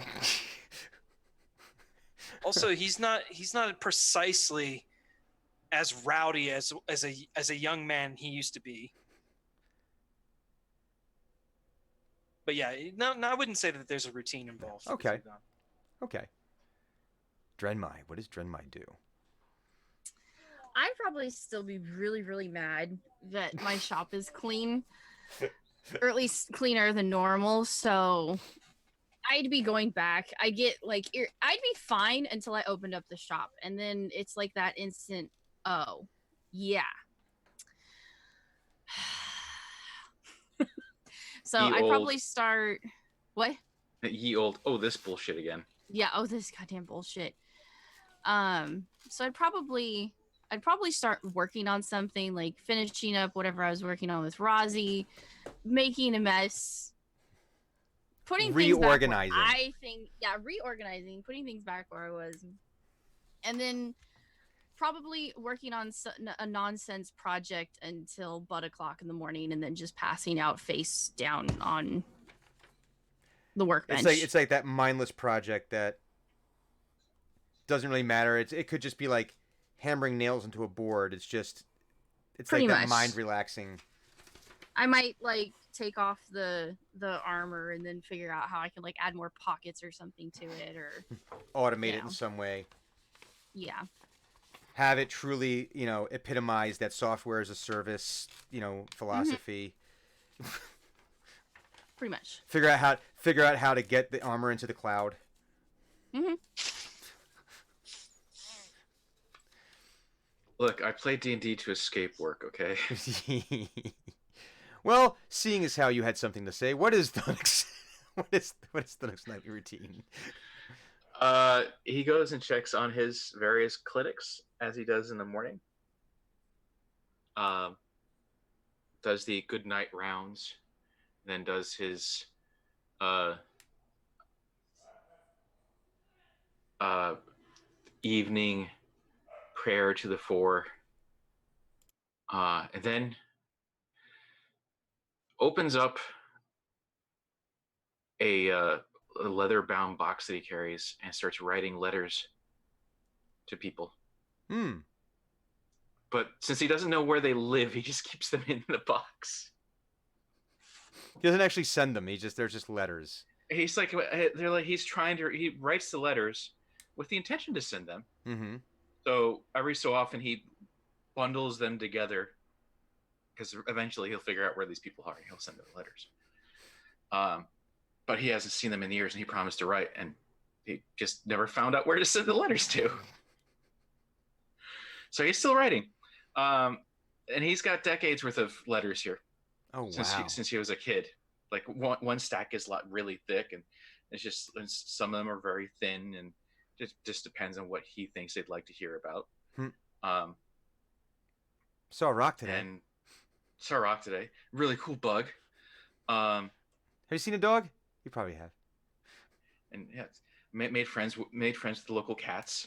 They're great until you look at them square in the eye, then you think you're looking for a fight. And next day, fought a cat today. Or correction, cat fought me. I just stood there.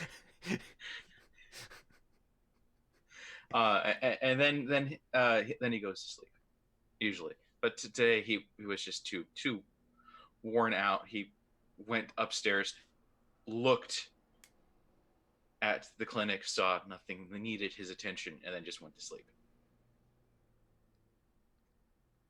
What is Eno's routine? Pray tell, what does Eno do at night? Eno usually tries to play a song before he goes to sleep, and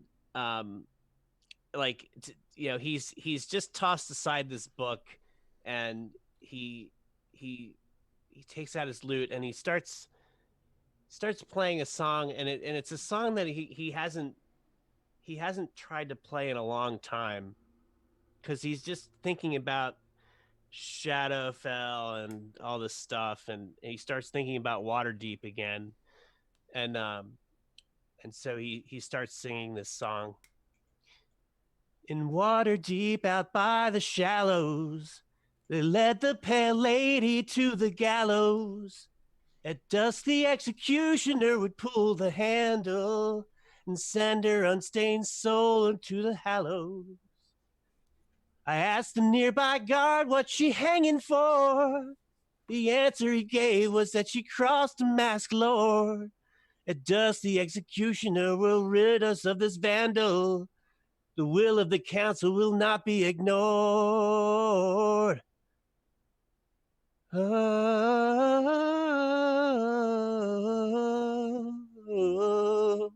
the will of the council will not be ignored. And then he just stops and he kind of hangs his head. And he puts his lute down and he hits the button on his wrist. His armor goes off. And he goes to sleep. I have chills. It's like the ultimate mic drop. Done. Kicked out a song. Pass out. Done. Out. So you have yourselves a peaceful evening. Morning routine. Everybody starts waking up ravenously hungry. Because let's face it, fighting zombies is... That's hungry work. It's hardy work. Yeah, it's hungry work. You gotta feed. You gotta fuel the machine. So, get up, and Sahar has already started preparing massive amounts of food for you. So as each one of you starts coming into the common room of the Silvered Harrier for your, as per your normal routine, there's there are it's a veritable mountain of foods.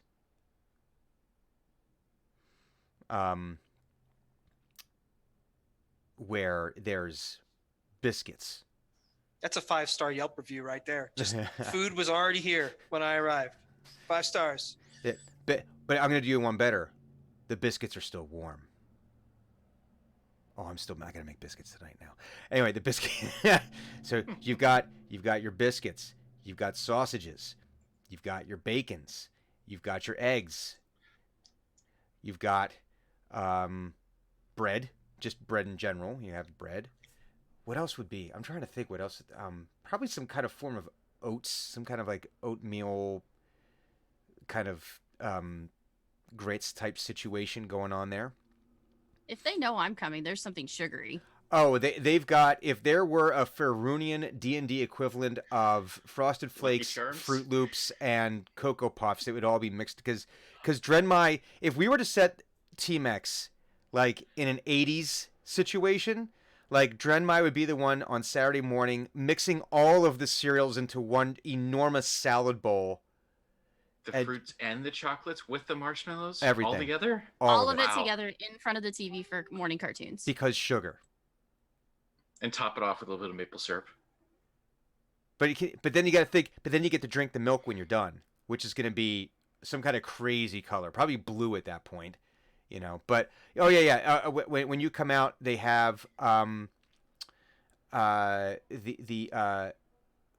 filled jellied pastries, still warm, fresh from Frug's truck.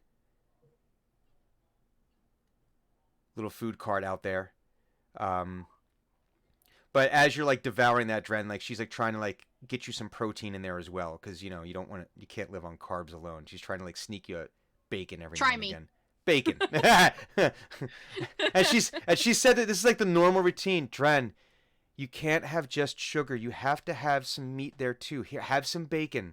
You can't live on sugar alone. I dip the bacon in the maple syrup. Acceptable. And you do seem to notice that for each of you, because you've been living there for a while, you've been eating there for a while, she seems to have at least one of your favorite breakfast foods there. Whatever that happens to be. Did she ever ask us what these things are, or is she just like preternaturally aware of these things? I think through keen observation, she's able to determine. If you watch someone, you know, she's a brunchomancer. Brunchomancer. Hang on, I'm writing that down because we have to include jail. Brunchomancer. It's not a pun. No, I don't care. You go to jail. Yeah, we have to include that in the supplement. You fiend. Along with the beer cleric, the beer monks, the beer priests.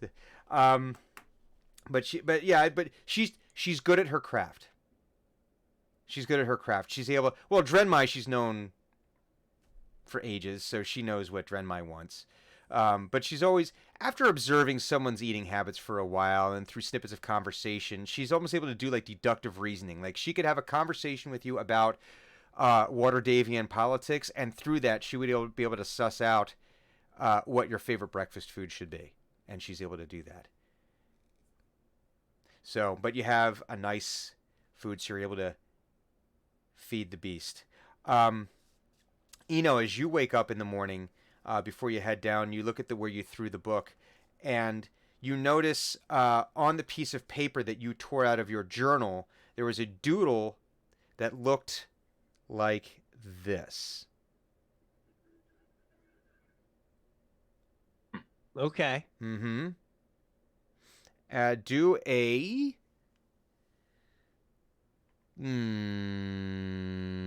history or investigation. That'd be a right history. Yeah, I would be as well. 19 plus 4 is 23. This is a symbol you have seen before. And it is a symbol it is a symbol you've seen by traveling librarians from Candlekeep. It's the symbol you have seen on their livery before. And that's okay. So I put that piece of paper in the book, and then that doodle came on it.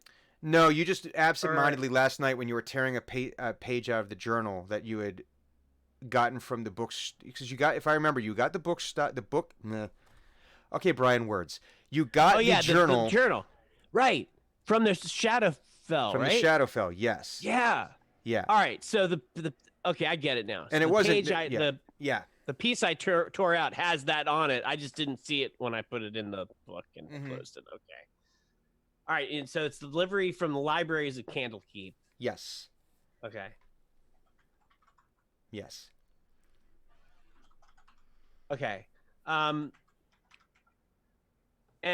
so Candlekeep, is that that's in the Shadowfell, right? No, wait, where's Candlekeep? Candlekeep is on the Sword Coast. Okay, no. So I may have been there. You've probably traveled past it. The only way to get in, you do know that the stories that you do know that the price for admission to getting into Candlekeep is you have to bring them a book or some kind of written work that they don't currently have that is of sufficient value. It can't just be, oh, I found this book, and they examine the book and it's like, no, this is trash. This is unedited. This is the first draft, not even the good first draft. It does not have an annotated bibliography appended to it. Or if it's on the fiction side, it's these characters are poorly realized, the dialogue is terrible, the plot is just incomprehensible. Uncited sources. Depending on who's in charge, you could show up with a Baldur's Gate bodice ripper, and they're like, "Yeah, this is okay." Yeah. It's cool. It's cool. Okay, so the place I have, it was a different place. I had I don't know if you have that note, but I have a note of a place that I did a concert in, and that wasn't. I was thinking maybe it was Candlekeep, but it wasn't. Okay, so,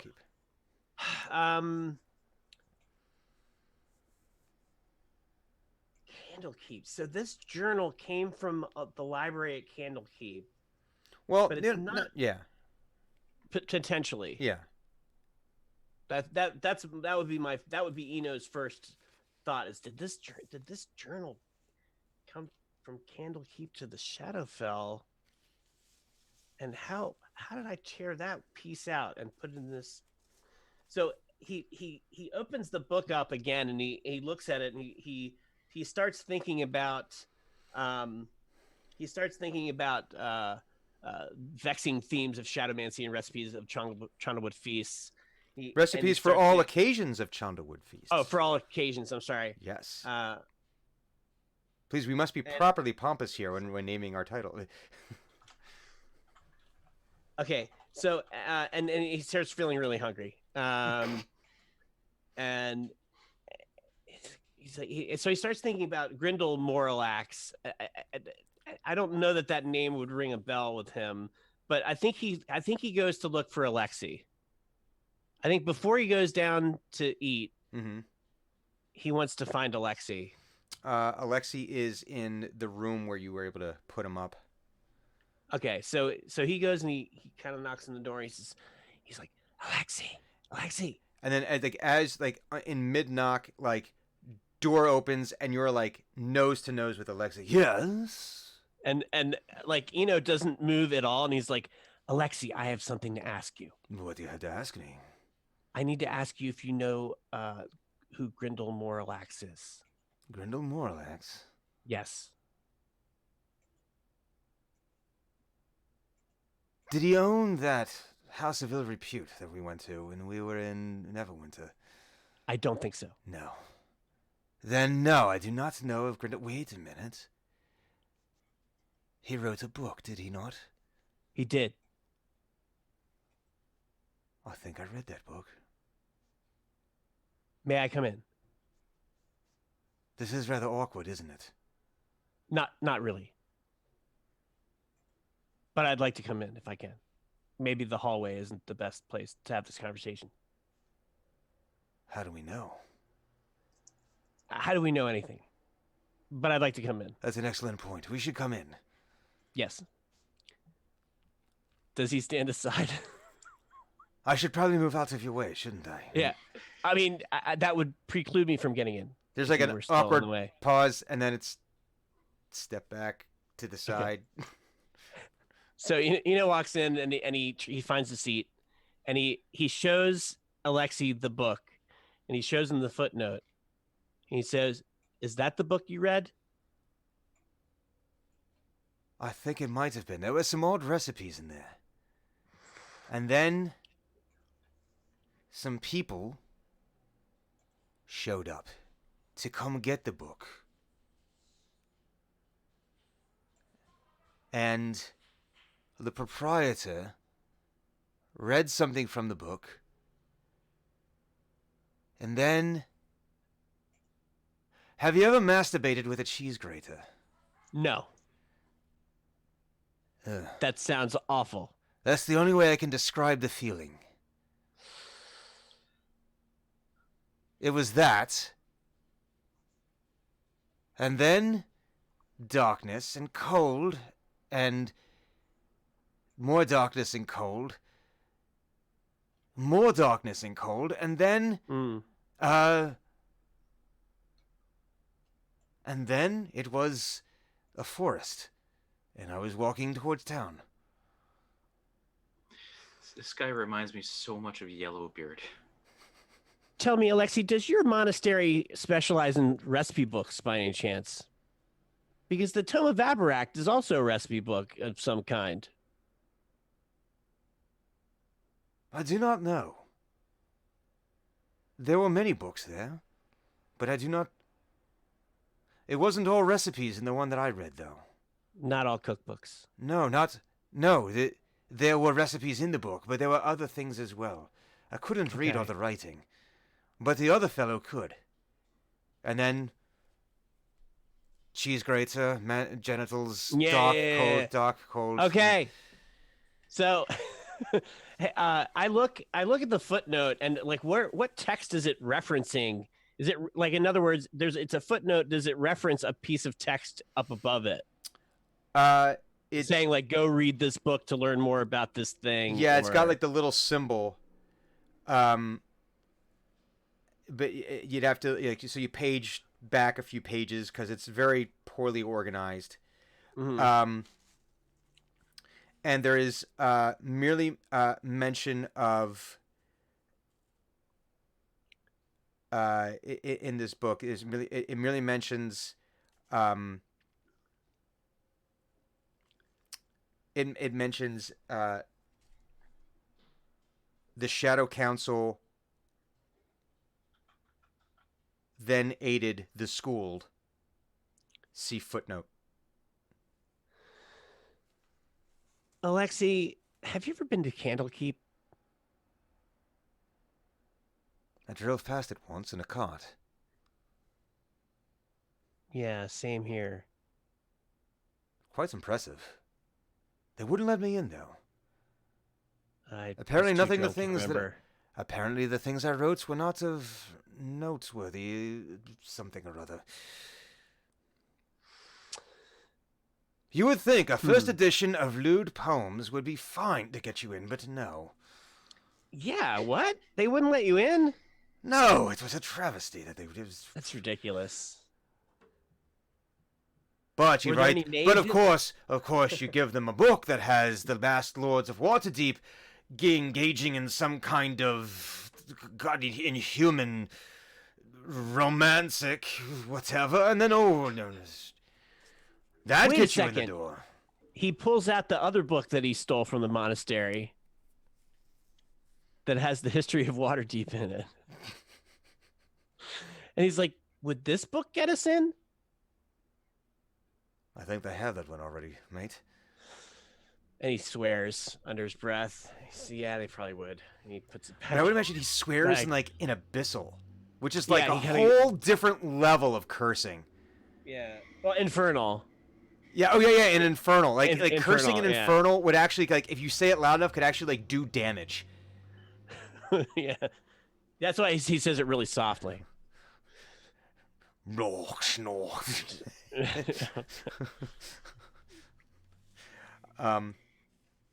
So for the rest of you guys, as you are down in the common room, shoveling breakfast, doing your things, a very meek but excited Savat Loren is like coming up from underneath from the headquarters with Stephen. With Stephen. I immediately offer her anything that I'm eating. And she's like, she's very, very excited because this means something. You're giving her food. Not just like, it's not like, oh, Master gave Dobby a sock. It's no, Drenmai Gemweaver is sharing her food with me. And but it's all like in the body language, right? Hugon, I imagine, is down the stairs as well. Mhm. And he's particularly surly this morning. I imagine. Well, yeah, I mean, come on. There was. Is fighting. he ever not surly? There's levels. There's levels. There's a scale. There's a spectrum. There's a scale. There's a scale of surliness, and there's Fair enough. metrics and graphs. And Stephen says, so you've all met Savat. I think that might have Yeah, been. what are you still doing here? She is interning for me. Cool. As you know, every franchise, every branch of Acquisitions Incorporated requires a major domo of sorts. Someone to help with the day-to-day running of the franchise, to help with the less important paperwork, and keep things organized, things of that nature. Well, she, as part of the Secretarian Corps, is learning the ropes of the job, and I feel that, well, perhaps she has something to say to you. And she says, I'm sorry that... You can do this, you can do this, you can do this. I'm sorry that I came on so strong and just... I'm sorry. And she's like almost visibly vibrating. From what? Excitement. And the amount of sugar that I give her. Stop doing that. the apple, Rule the one. Rule gooey one. appy field tartlet. Take that out of your mouth. Don't eat that. It's concentrated sugar. It's too late. Well, here's the thing. Gnomes have a very specific diet, and it's not meant for humans.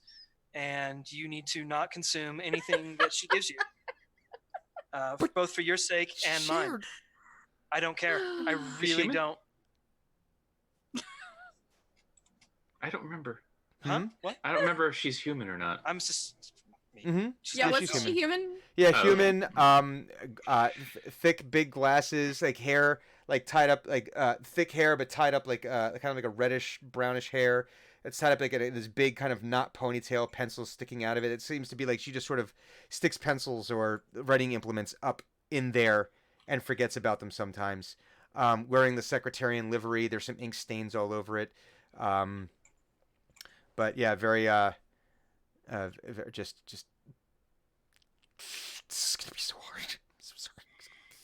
And Stephen's just like, deep breaths. Your take deep physiology is not breaths, capable deep breaths.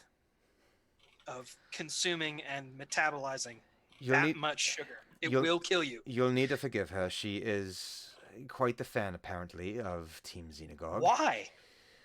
She has been reading through your exploits through reports that have been filed through the Home Office, and apparently has been doing research into what's available of your own personal histories, and just for whatever reason has attached herself to the joy. You really need to find better people to be proud of.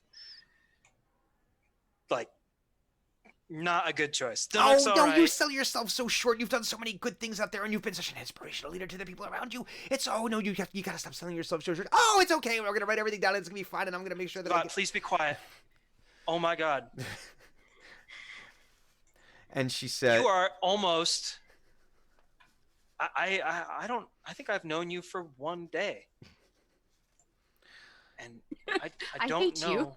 I don't know how this is going to work moving forward. and Stephen says, well, from what I've gathered, it seems that you may be taking a road trip soon. Does that sound potentially accurate? Maybe. I mean, it's kind of a personal matter, isn't it? Have I gotten down there? Oh, I assumed you were. I'm sorry. Well, No, no, but you were well, discussing I before was prior. in Alexi's room. You I were in Alexa's room, apologize. but you were discussing in a previous episode. You were discussing trying to find a way to get to Waterdeep because there was a need to Right. get to Sigil. Yeah, well, I mean, we can assume then that by that time Alexi and Eno are downstairs. That's fine. What? Yeah, Hugon, I think we should go to Waterdeep. Why? Well, That's out of our territory. Well, case in point, a point of order actually. Waterdeep is actually a neutral territory as far as many of the franchises go. I mean, the home office is there, but with the omens out traveling as they do, it's often left untended. And we do have the ability to take contracts there. And if you are going to be traveling, I have arranged some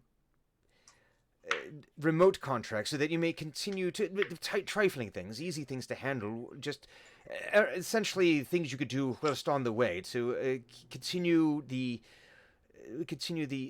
revenue streams coming in, despite the passive ones you've established here, some of which we need to continue negotiating with other parties. But Let me stop you there, Stephen. Is this whatever involving your friend, who is some sort of bizarre eldritch construct now? yes. And how does that benefit us? If we can figure this out, then the Metal Man won't be mad anymore. I'm not seeing how we can profit from that. Listen, my friend got changed somehow. Yeah. And I don't like it. I really don't either. And I want to figure out why. Fair. And I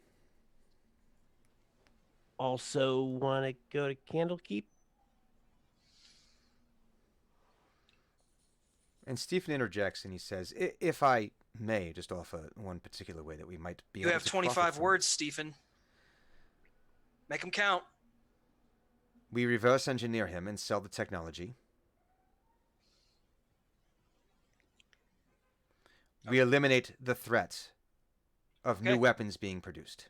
If you can prove to me that profit is possible, then I'm fine with it. Oh, profit is possible anywhere. You just have to know how to look. Good. Isn't that Omen's mother? It very well Probably. might be. It's a trademark. You need to file a usage fee. Well, I mean, if you're confident that we can get something out of this in terms of value for the company. Supremely. Because I feel if we can find out where he came from, I believe that Miss Gemweaver would be able to reverse engineer their processes. Or, barring that, perhaps there are other methods of acquiring the information that they have and how they did this. Well, And that's the good best enough for offense me. is a good defense. Well, there are several contracts if you are interested. Savat dropped off some yesterday. I still need to look at those. Unfortunately, they got lost in the shuffle, and there are 4 that would to be honest, the ones that she was dealing with were the ones that were all local, and quite frankly, I think the spies can handle them. I don't believe it's beneath your pay grade. I believe the term is. So, if any of these should strike your fancy, we do have a noble in Waterdeep that is engaging in a new culinary venture and is looking for some new inspiration. No, has no, no, spider legs. no. Why not? Because So tasty. But Spiders! I mean, what's the harm? Well, spider legs notwithstanding, he's actually specifically entering into a brewing venture with Acquisitions Incorporated home office. One of the Master Woods. I'm not sure which one at this point. But they were looking to acquire some specific information that was available in a book in Candlekeep. So if you happen to be traveling in that direction, and once you were able to achieve entrance, if you are able to acquire information from this particular volume that he is looking for, or something that would inspire him to a new level of, he said, brewing ingenuity, that is a contract that would be worth 500 gold, plus, once the beer started to be produced, there'd be a reoccurring 10% royalty on all sales. And as you know, Master Drawn, he has always intents of expanding that beyond Waterdeep. And people do like their Fine. beer. What's the next one? Well, this one might be one that you want to deal with perhaps on the way back. There were some shady real estate deals that were happening in the lands outside of Elboulder. We think it might be tied to Master Zedram Kai, but we're not sure, and there could be some need to do some investigation into what these real estate holdings are. There's been some concern from the Comerian court as to what threat this could pose to them if there's a new power rising in this area. But that's one that I would say is on the back burner for at the moment. The third contract, this one is a bit higher priority perhaps, and wouldn't be too difficult once you reach Waterdeep. Apparently, there is, how did they put this? Strange weather occurring.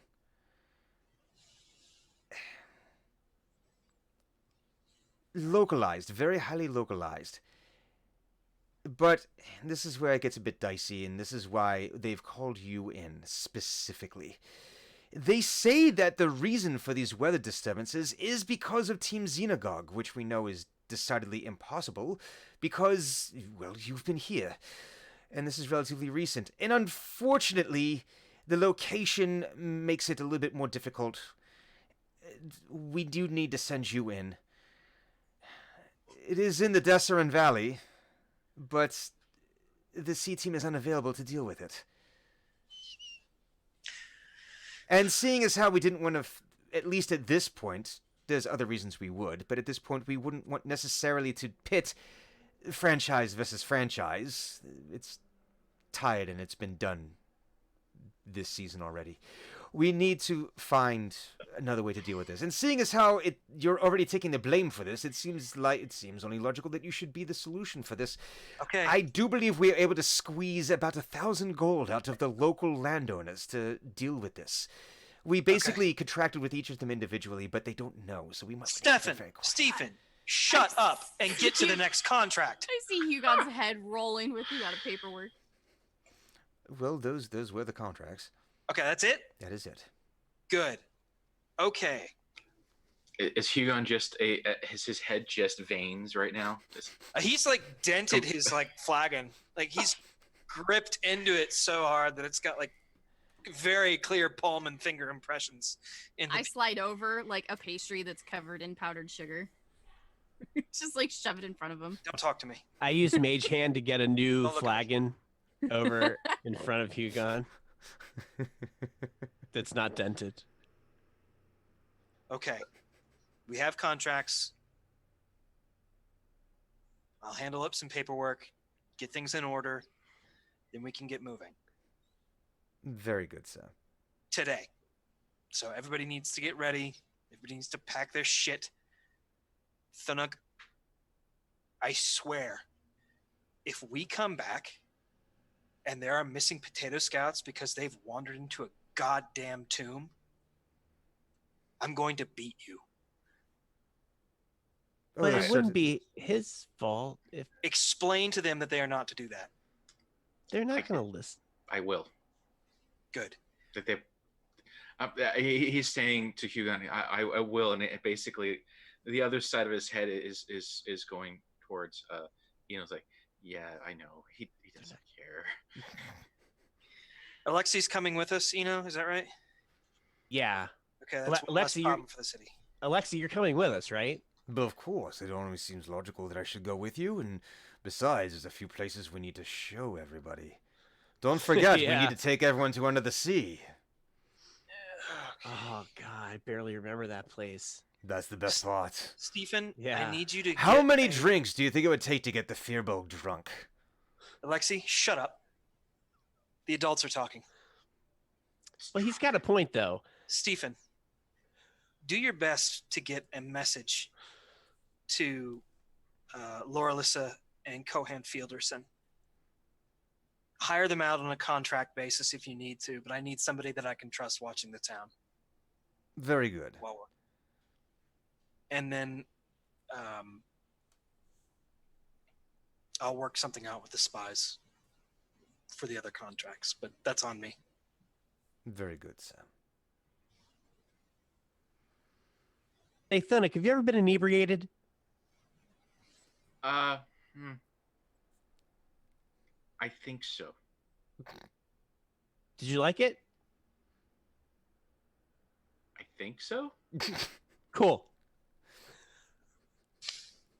Someone said I should be drunk once after everything I had, so I assume I was. Okay. So maybe. And turns to Alexi and kind of gives him the nod, like we can do this. Mm-hmm. And so Stephen starts to steer Savat away, and as he walks past you, Drenmai, he whispers very quietly so no one else can hear. He says, "When should we break it to them that Savat will be going with you as your traveling major domo?" Oh, don't worry. They'll enjoy the surprise. Just don't say anything. Does Eno hear that? No, does not hear that. He was very Damn it. Or no, well, you could try. You could do a perception roll. All right, I'm gonna do a perception. Roll a natural 20. 14. No, you do not. Okay. So I just hear some whispering. While they're whispering and going back and forth, Thunuk leans over to Savat and says, "Is that a lot of money? What they were talking about?" it's a lot of money. Oh my God, you guys are gonna do so good. It's gonna be amazing. Okay. Okay.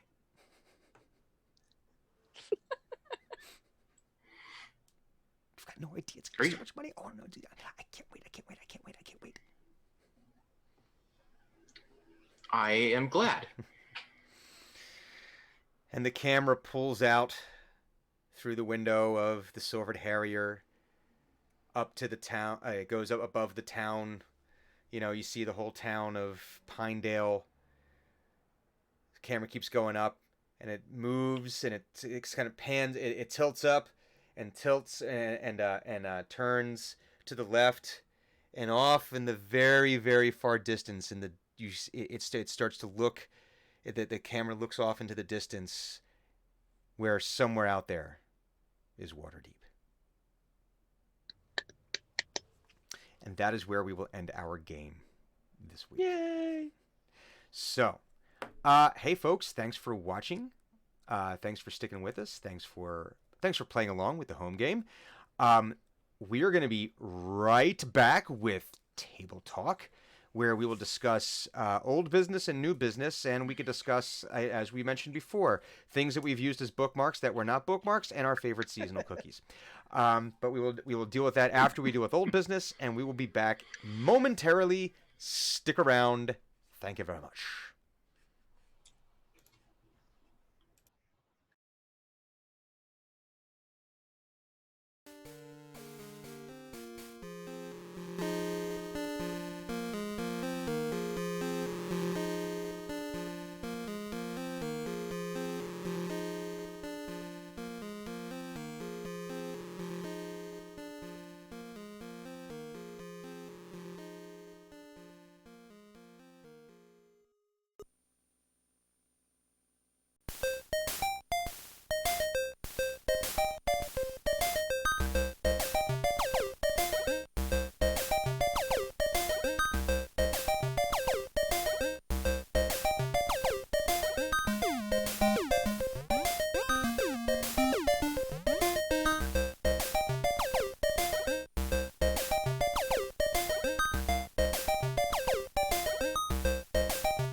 What is he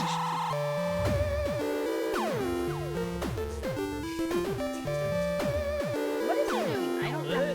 Just for the. Wow. Okay. The music's playing too.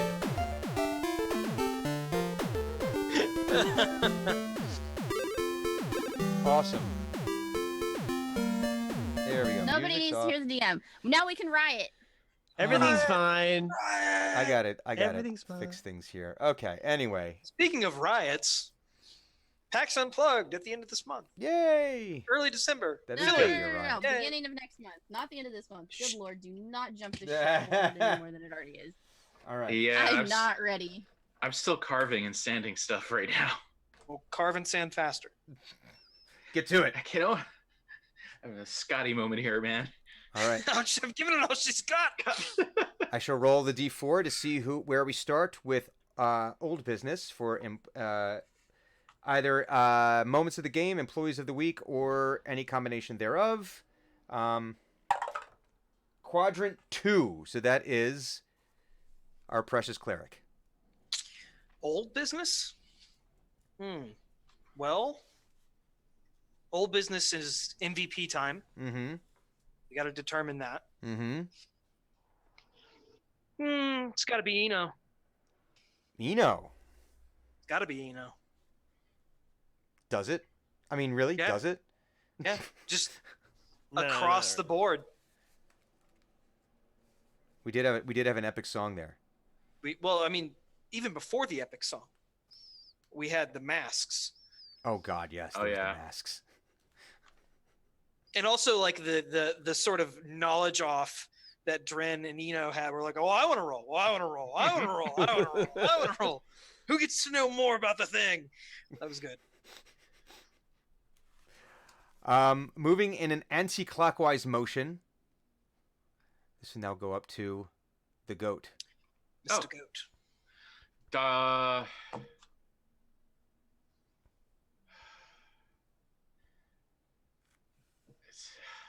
This intern is wigging me out. I don't know how to interact with this much amount of enthusiasm, but player MVP is an NPC MVP is definitely them, or Devat. yeah, it's either that or all the potato scouts as a whole, because I was getting ready to like tear up a little bit from their reaction. It's their defense mechanism. Yeah, Every child has is. it installed. Yeah. All right, on to Clue. I'm sorry. Go ahead. Oh no, Oh. I've got other things I'm gonna say, but it had nothing to do with that. Clues. They can wait. I like the I definitely like the songs and stuff. I think I want to give my MVP though to Thunuk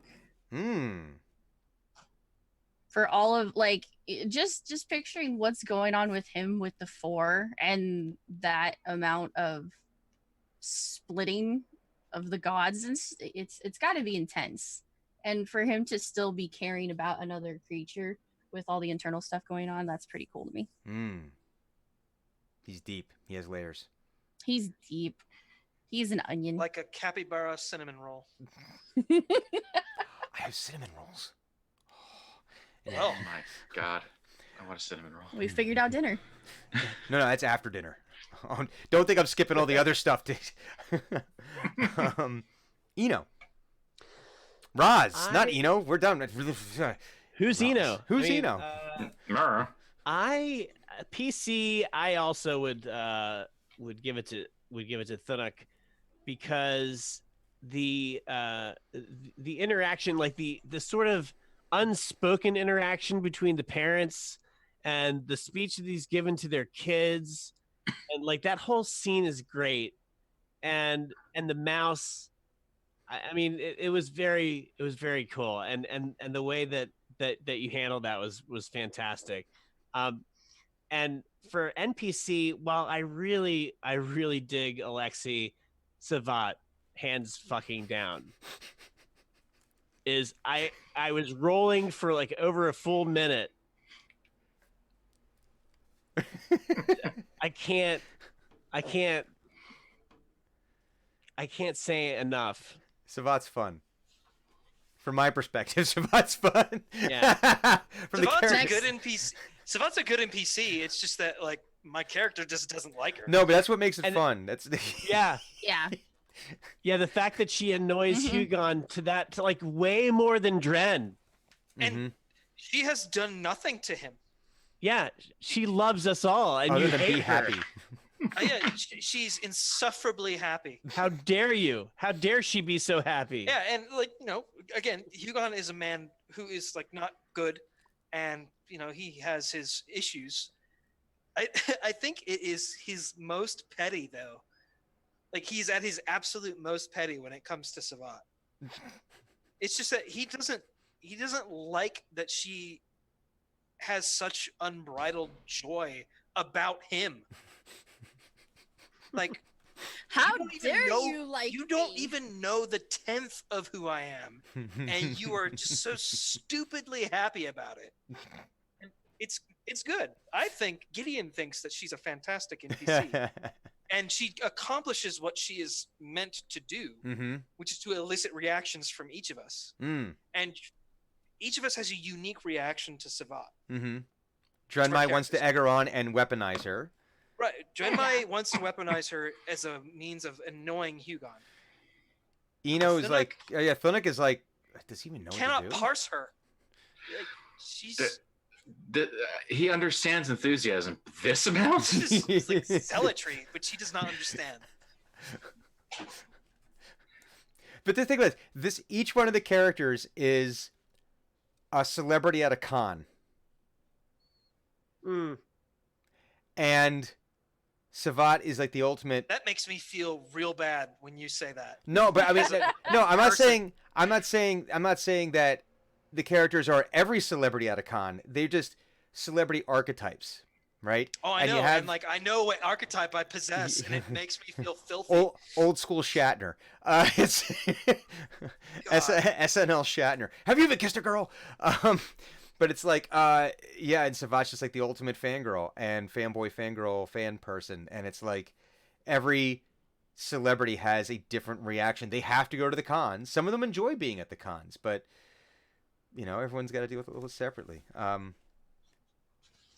I had a few notes for the moments of the game that I thoroughly enjoyed. One, that Hugon called Dren a grease goblin is amazing.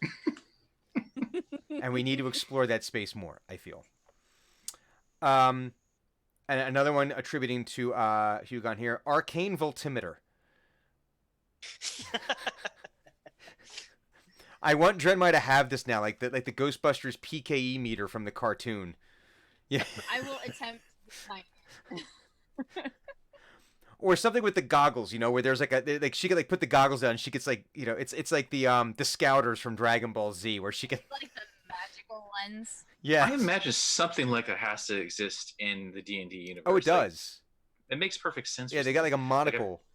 Like the monocle or the PKE meter or something like that. So the way I always, and tell me if I'm wrong in this, but the way I've always envisioned Drenmai's goggles, when Matt Mercer ran Forest Gray, the Forest Gray miniseries, one of the characters, I think it was Amy Johnson's character, played a cleric, but the way that all of her spells manifested were as little wind-up mechs. Oh, cool. And so, but that was how she flavored all of her spells. The spell would have been like magic missile, but it would have been, or whatever. Yeah, but and it was really interesting. I think it was Amy that did that. I'm pretty sure it was, but that's how she flavored everything. So my thing is that it could be that Drenmai's goggles are getting the arcane readouts, but that's just how she's using Arcana. If she has like a spell, it's all manifesting as this technology, but it really is, it's the spell. It's just that's how I've always seen that. But I love the idea of that. Our discussion of not handing back moist children to parents going once again to Gideon insulting me about ginger snaps. Ginger snaps are a year-round food if you're not a coward. I think They are a year-round food if you are not a coward. I believe in you, though. I believe in you strongly that you can conquer this narrow perspective that has been forced on you.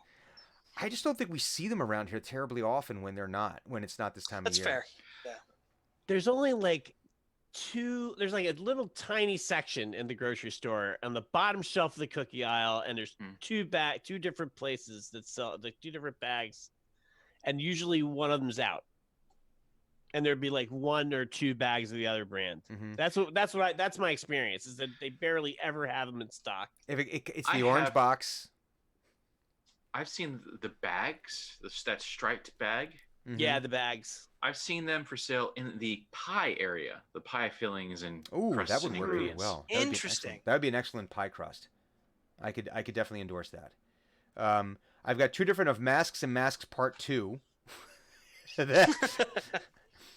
I gotta make note of the song, because that's, dude, once again, fucking epic, dude. I'm not lying when I say I get chills. It's awesome. Glad you liked it. And then the final note that I had here was a nice little throwback, because whenever we can have a recurring gag that always rears its ugly arachnoid head, every time we can bring it back to the spiders. And the fact that the second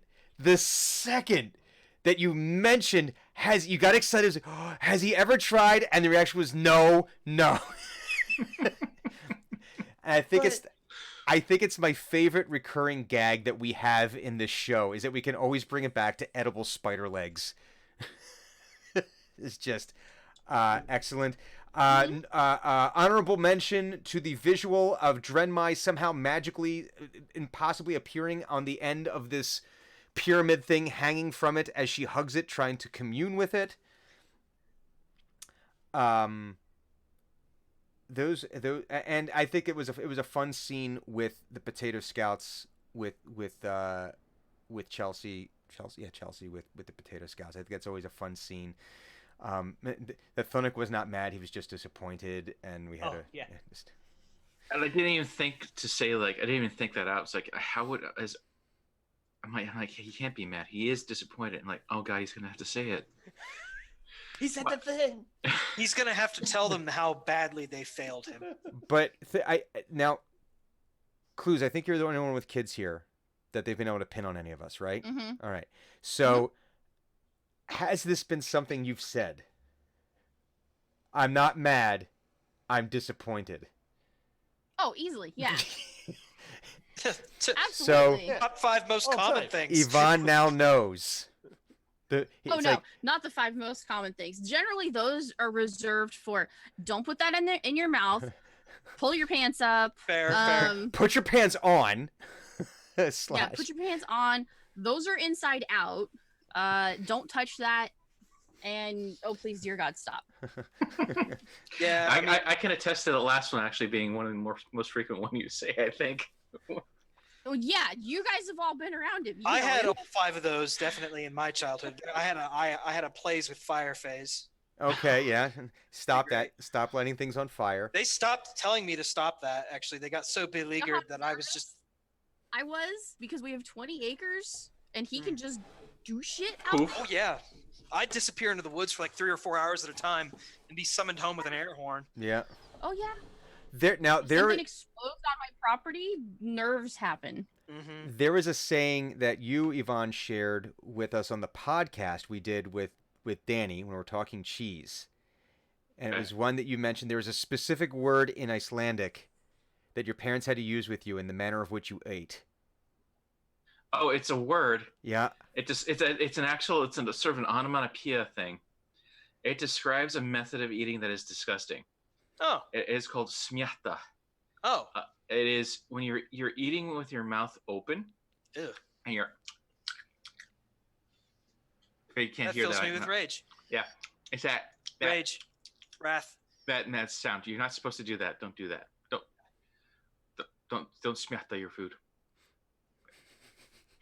That was a good word. Growing out of that phase, I don't know how any of us managed to do that without getting murdered by adults. Smjata. Mm-hmm. It's such a good word. It's a good word. It's a good word. It's very accurate. I thought for a moment when you were panning out and pulling out with that camera at the end, you're gonna throw us in a snow globe or something. And just say elsewhere, you? Is that where it's from? I know Yeah. I know that from Eureka and some sci-fi stuff like The Outer Limits. It's a Outer Limits might be its own thing. But yes, so Saint Elsewhere, you had this whole series set in a hospital, kind of like a precursor to ER. I remember Howie Mandel was in it. Okay. And a serious dramatic role? well, yeah, not like serious. Like he had some fun in the role, But it was he was doing essentially drama. But and they made references to the characters from MASH. So the idea was that Saint Elsewhere and MASH were in the same universe. But in the end of the show was this kid basically imagined the entire thing, and it was in the snow globe because one of the main characters comes walking in, but now he's a plumber, and he's like, oh, he's got whole worlds that he has there, and then it led to this theory that if you look at it, there's a theory, you can see it on Wikipedia, where there's the vast majority of television programming and even movies all actually exist within this kid's imagination because of the references either made to MASH, Saint Elsewhere, or then adjacency. But it's that snow globe. That's the big pop culture thing there. So there you go. Do we have any new business to discuss? Favorite seasonal cookies and bookmarks that have not been bookmarks. Snickerdoodles. Snickerdoodle. Yeah. No, Yes. those suck. Those You- are terrible. Snickerdoodles. Rebuked. Snickerdoodles are awful. You are Get rebuked. out. Understand this, that I out. can't actually taste them. What? Then They how, taste like nothing. They taste like just pure sugar. It's just what's the problem? Hmm. Oh, snickerdoodles Okay. are wonderful. If I make Snickerdoodles and I bring him to Unplugged, will you try it? yeah, I'll try it. Okay. But I mean, you have to understand that like to me, there's nothing like the subtlety and the glory of a snickerdoodle, which I assume exists, Hmm. is not a nuance that I can experience. Oh, snickerdoodles are wonderful. Yeah. The reason I like ginger snaps so much is they actually have a fucking flavor. That function isn't there, right? What? That function to taste It that may as particular well not be. area. It's not the zones that are messed up. It's the act. It's just that they're all muted. Oh, okay. You're lacking in the doodle department. Yeah. Is that what you're saying? There may be Snickers, but the doodling is lacking. The doodle gene just was never activated apparently. It just, Nerve damage. What can you do? Who are our favorite Lord of the Rings characters? Oh man. Rush Darkshadow. My favorite character is Dane Ironfoot II, King under the Lonely Oh. Mountain. After yes, that's a good one. Thorin died. So I guess we're looking at That's total. tough. Yeah. Hmm. Favorite Lord Bjorn. of the Rings characters. Bjorn is a fucking great character. Bjorn. Bjorn is pretty awesome. I don't even care about him in battle or anything like this. You just get to his house and you're like, this is an idyllic landscape in the middle of a hell zone. Mhm. How A do you very, pull this off? Very on the nose message from Tolkien there. I am a werebear and this is my land. That's how I pull it And off. I will eat you if you fuck with my horses, which are also my friends. Yeah. I'm gonna be basic here, and I'm gonna Mhm. say Aragorn, and it's because Totally fair. one, I loved Viggo Mortensen's approach to the role. Mhm. He was really awesome about that. You saw the respect he got from the stunt crew at the end of that, and he was doing a lot of his own stunts.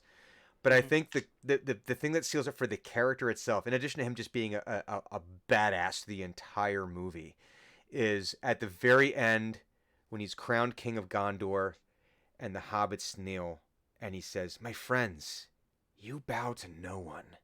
And it was just like I get the chills at that scene every time. I get like Good scene. I get a little welled up because it's like, wow, that was really, yeah, that was. So I think it's Aragorn. I think my favorite character might be Feanor, if it's the same one I'm thinking of. I couldn't Fëanor? remember his name. Yeah, Feanor is from the Silmarillion. Yes, Mhm. he is. He made the Silmarils. Yeah, I'm pretty sure that's the character I'm thinking of. Like, He had like 8 sons, and Fëanor is essentially the greatest elf who ever lived, but also simultaneously the worst. like, isn't he the one that got like kind of shipwrecked on that island? No, Fëanor? Fëanor. Or is that one of his sons? I don't know if it was any of his sons. His sons, well, most of them died. Okay. Fëanor was responsible for the first elf-on-elf murder, the kinslaying.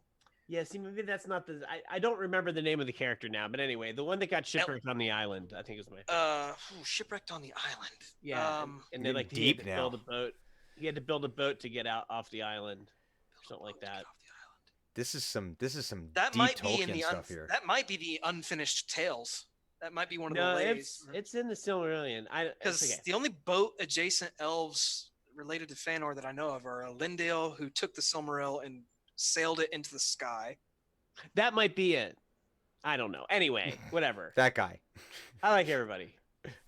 They're all my favorites. They're all the people that you have mentioned are fully badass. Yeah.